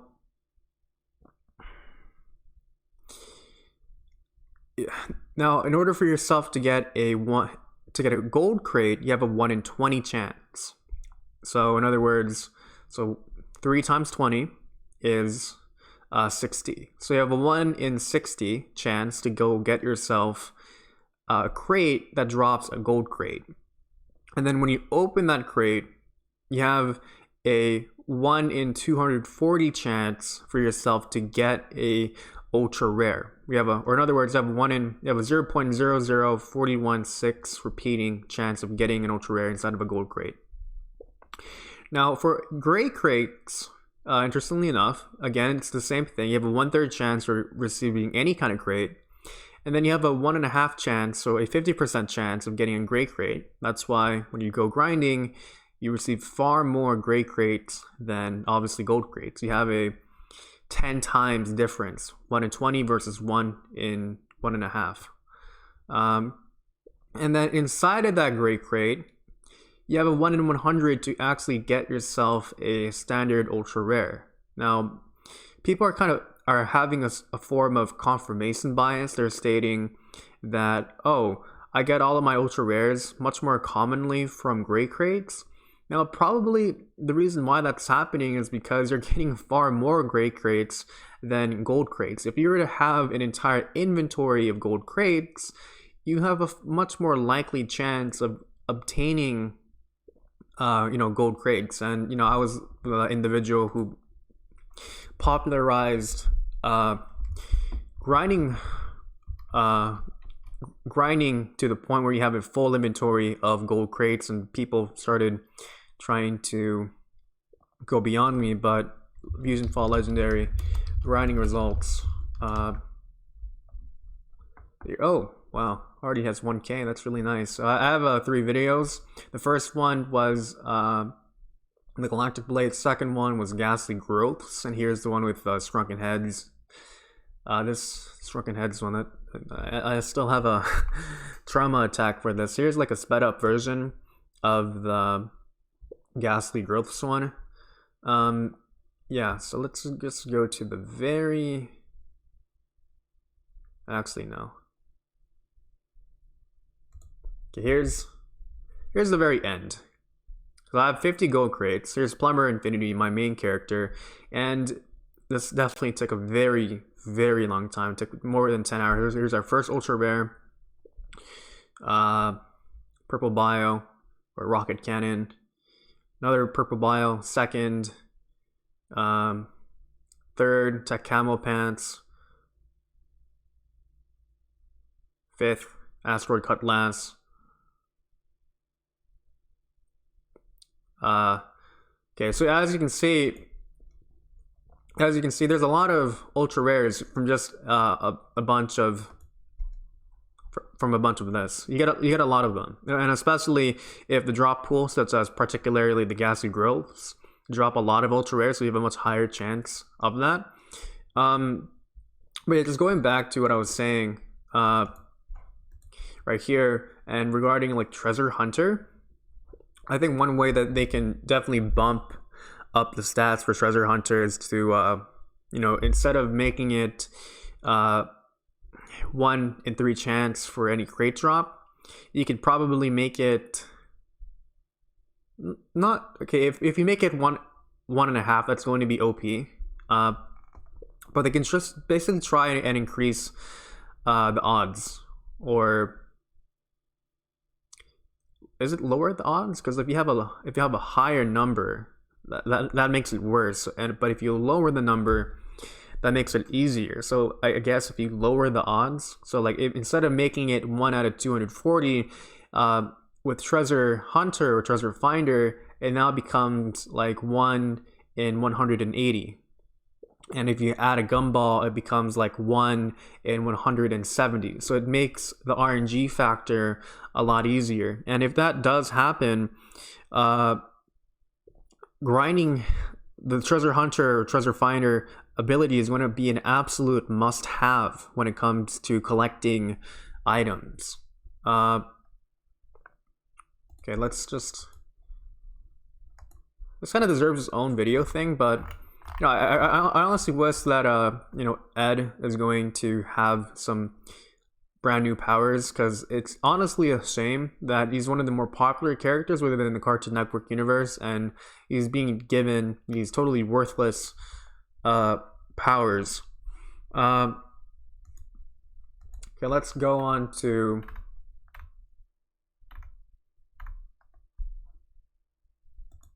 the next one. And those Peach Creek, right? And the next one is going to be Camp Kidney. How much time do we have? Okay, we're gonna do like 3 more or 2 more. It's been 4 hours and 12 minutes. This is kind of odd. They went from downtown to sector V very quickly, and now they're back to the wilds, which is also a lot more bizarre as well. So here's a very significant photo. Hey, there's someone. Let's see if he knows anything. Sorry, boys, I don't see a blowfish on my roster. I've already got 3 missing campers to deal with as it is. Ooh, potential storyline for Legacy. And perhaps in FusionFall Legacy, the 3 campers, such as Lazlo and Raj and forgot the other one.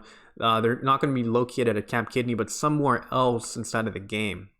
The chances that all three of them are going to be together, that's unlikely. They're probably going to be scattered somewhere in the wilds.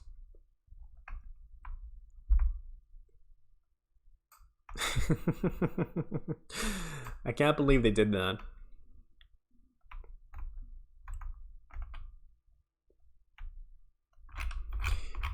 But yeah, this is nice. So one of the things that one of the reasons why you didn't see any Camp Kidney cast members inside of the original game and as of right now inside of Retro is because for some reason, according to the developers of the original game, it's very difficult to design characters that are human beings or not that don't look like human beings.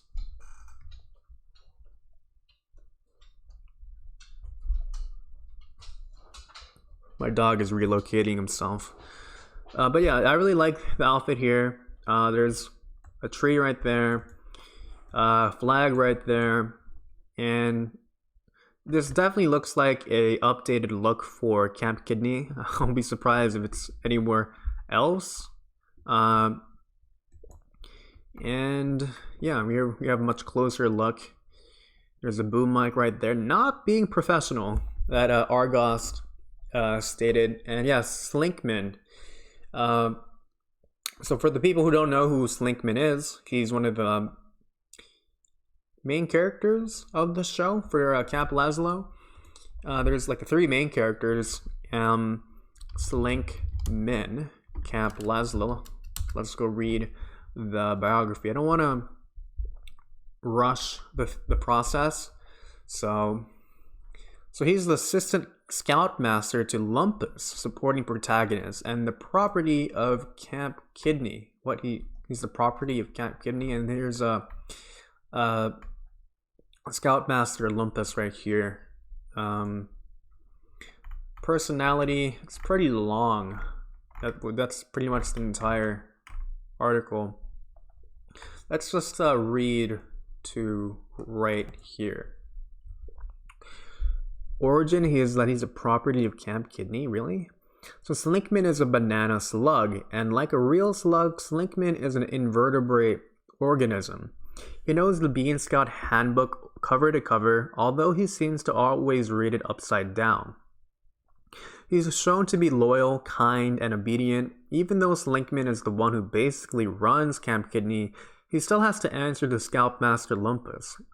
Also, he generally assumes a submissive role, doing nearly everything for Lumpus and almost always obeying his every command. There have been a handful of situations where Slinkman stood up to Lumpus, such as in Slugfest, where he tried to hold him to a promise made upon Slinkman's employment that he would have 3 days off every 5 years when the Slugfest was going on. After Lumpus denied him, Slinkman suffered a temporary emotional breakdown, destroying many of Lumpus's possessions and belching into the camp PA system and linking Lumpus's hands, getting slug slime. Oh, that's disgusting. However, these instances are the exception, are usually only when Slinkman's complaint, non-confrontational nature is pushed to the limit. So I think a sort of analogy with Slinkman's personality would probably be like Bubbles from the Powerpuff Girls, submissive and just a generally helpful individual, unless you want to go try and really annoy them. Now the odds like he's gonna have a nano, probably. I don't think it's likely he's even gonna have a secondary nano, because we're already gonna have probably like 3 nanos from Camp Lazlo or from Camp Kidney. But I can definitely see him giving you road missions, probably like around like the level 13, 15 range, and it's going to revolve you looking for where the Bean Scouts are located.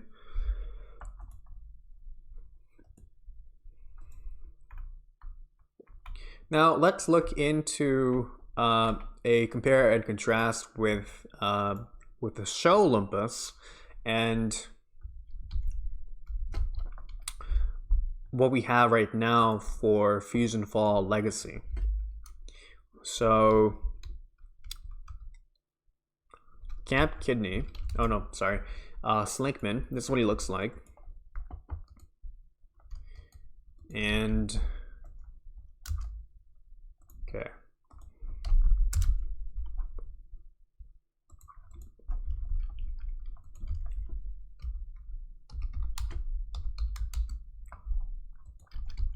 Here's the photo, here's thing, and yeah.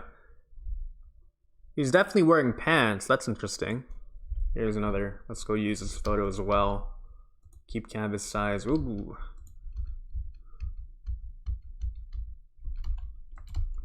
Here it is, right here. Yeah, he's definitely wearing pants. Shoes are pretty much the same. Yeah, this is a really nice model. Looking at the length of his eyeballs, yeah, they're pretty much the same length. What you don't see here, though, would be his tail, or the end of his form.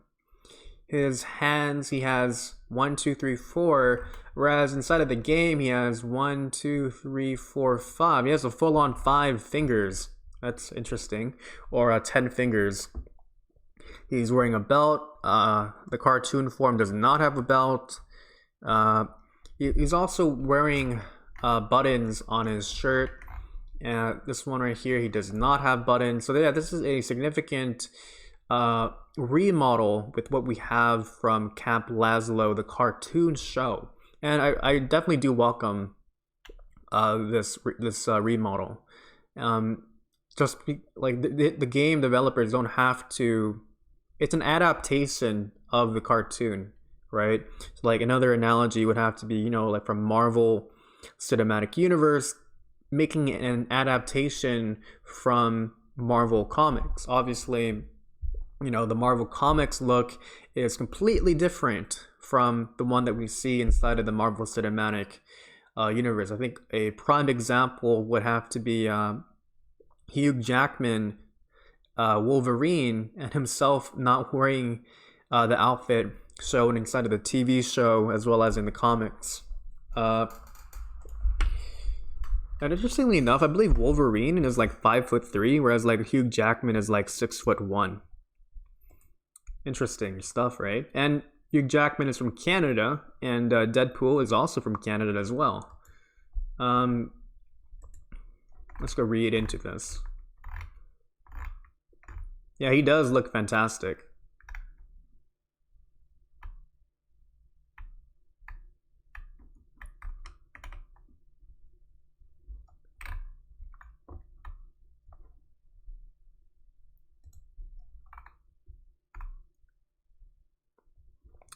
His legs look off. No, I think it looks fine in my opinion. It's definitely a upgraded look.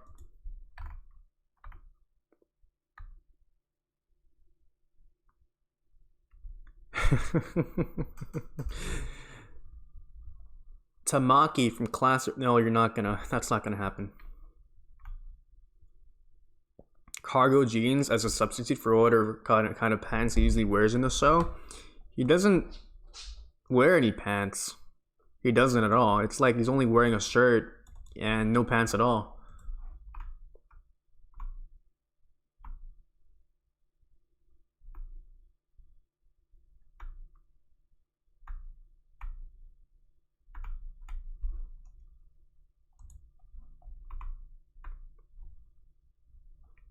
Yeah, Lazlo, Clem, and Raj. Yeah, so a probable twist is that it might not be Lazlo, Clem, and Raj, but it might be the other Bean Scouts, such as, Edward. Is that Edward the Duck? Or Camp Lazlo, Wikia. Characters, Raj, Edward the Platypus. Chip and Skip. Yeah, so like another potential character would have to be Edward the Platypus, which is one of he's a secondary antagonist. Really? He's a secondary one? Who's the main one? Is it Scoutmaster Lumpus? Yeah, and here are Edward's roommates and friends, who are always very dirty. What kind of animal are? Oh, they're dung beetle twins. Oh, that's interesting. So yeah, probably again, it may not just be Lazlo, Raj, and Clan, but it can also be Edward as well as these two, and it'd be pretty cool if we can have all 6 of them inside of the game. We already have Slinkman, and we can already probably assume that Scoutmaster Lumpus is going to be inside of the game as well. There is a photo, like a silhouette of him, that has been confirmed way before the idea picture of the day came into existence.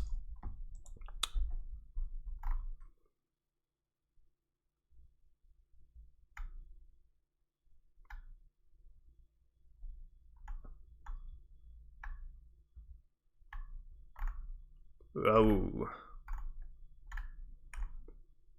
Another potential one would be the Squirrel Scouts. There's another 3 models that they have to go make. And for the ones who don't know who the Squirrel Scouts are, they're basically the 3 counterparts to Camp Lazlo. Think of Powerpuff Girls and the Rowdy Rough Boys. Squirrel Scouts? Camp Lazlo. Referring to these 3 right here. The one with the pink hair has a crush on Lazlo. Oh, this is a nice fan art. I like this one a lot. I'll close all of these. It's unlikely that they're going to be inside of the game, but I wouldn't be too surprised if they are.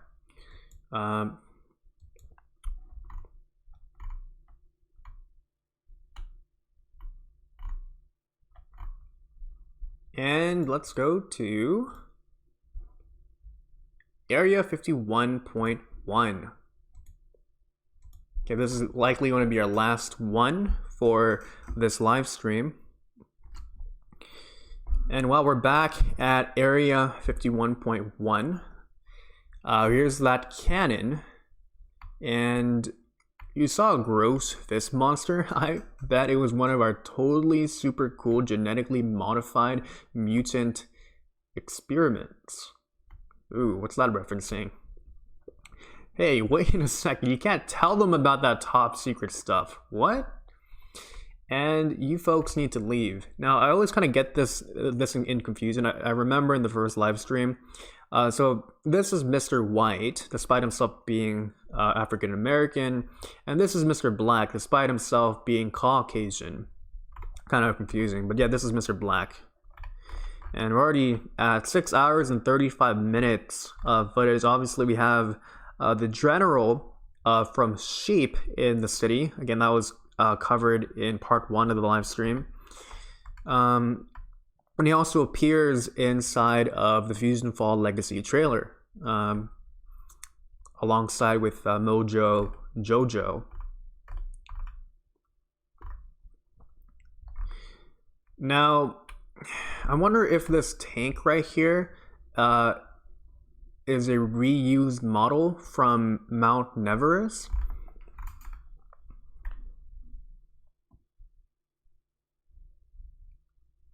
Is it called Area 51.5 or is it called Area 51.1?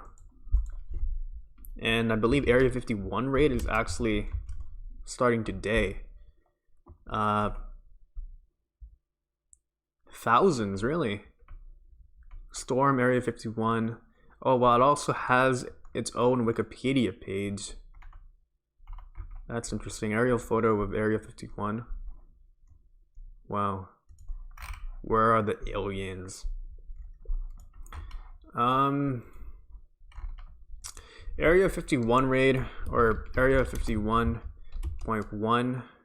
Oh, Johnny Test? Oh, it's an actual area? Okay. Ah. And then there's area 51 and a half in FusionFall, right? Okay. Okay, so this kind of confirms that there's going to be a new area, which is area 51.1, which I believe is probably going to be right next to that area. So here's area 51 and a half. It's probably going to be located here, right? Because it's just adjacent to it, because there's a big pile of land there. Okay. And yeah, we already saw a photo from previous live streams. Let's go open those photos. Here's one photo right here with the general from Sheep in the City. Oh, and here's Mr. White in the background right there. Here's that tank reappearing. Here's that ship inside of the area 51 and a half infected zone. And another cool structure that we covered would have to be, where is it?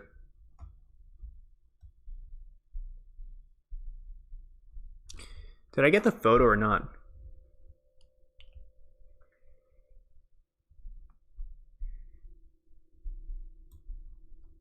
Here's one right here. And oh, here it is.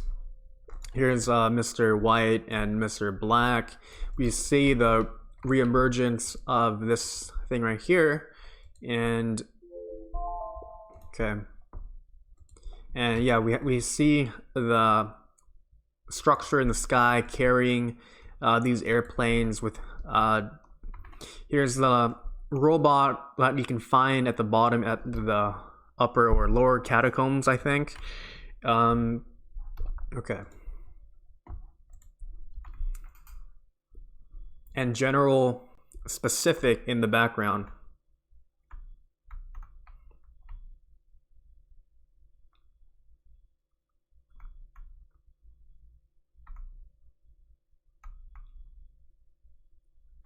Wait, did they rename it?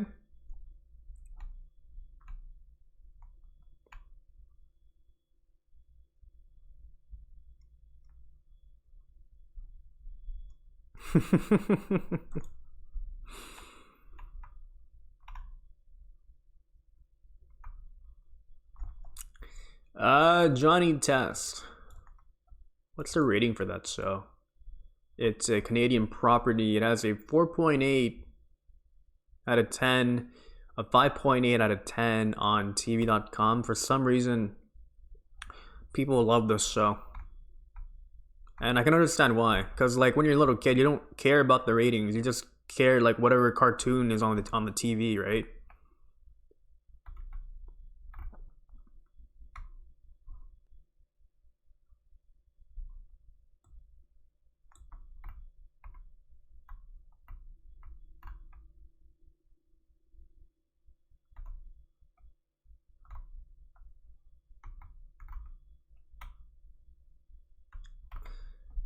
Sheep in the City.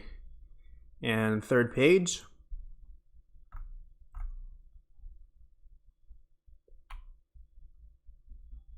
Yeah, I know, right? How are they teleporting so fast? Maybe they're like, you know how inside the game, right? You can warp to anyone, provided they're inside of your buddy list. But wait, do they have like Mr. Black and White inside of their buddy list? No, I don't think that's possible.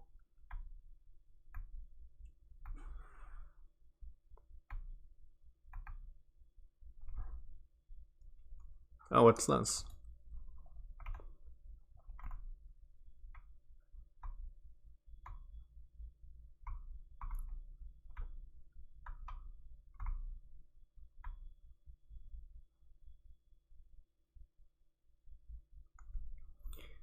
Previous destination: City Hall, Sector B, the suburbs, the wilds, so we can probably accept the Darklands. That's a good, educated guess.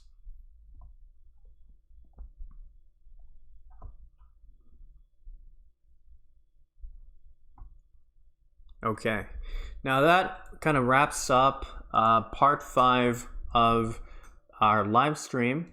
There's a lot of material that was discussed. This has been 4 hours, and we have still 1, 2, 3, 4, 5, 6. So we went over 14 photos, but not just that. We also covered a lot of other material outside of FusionFall Legacy. So again, yeah, thank you for watching. Please leave a like, please subscribe, hit that notification bell. Check out our Discord server. The link is inside of the description, as well as a universal item guide. So it was a lot of fun doing this, even though it's like 5 in the morning. But yeah, I will see you again next time. Goodbye.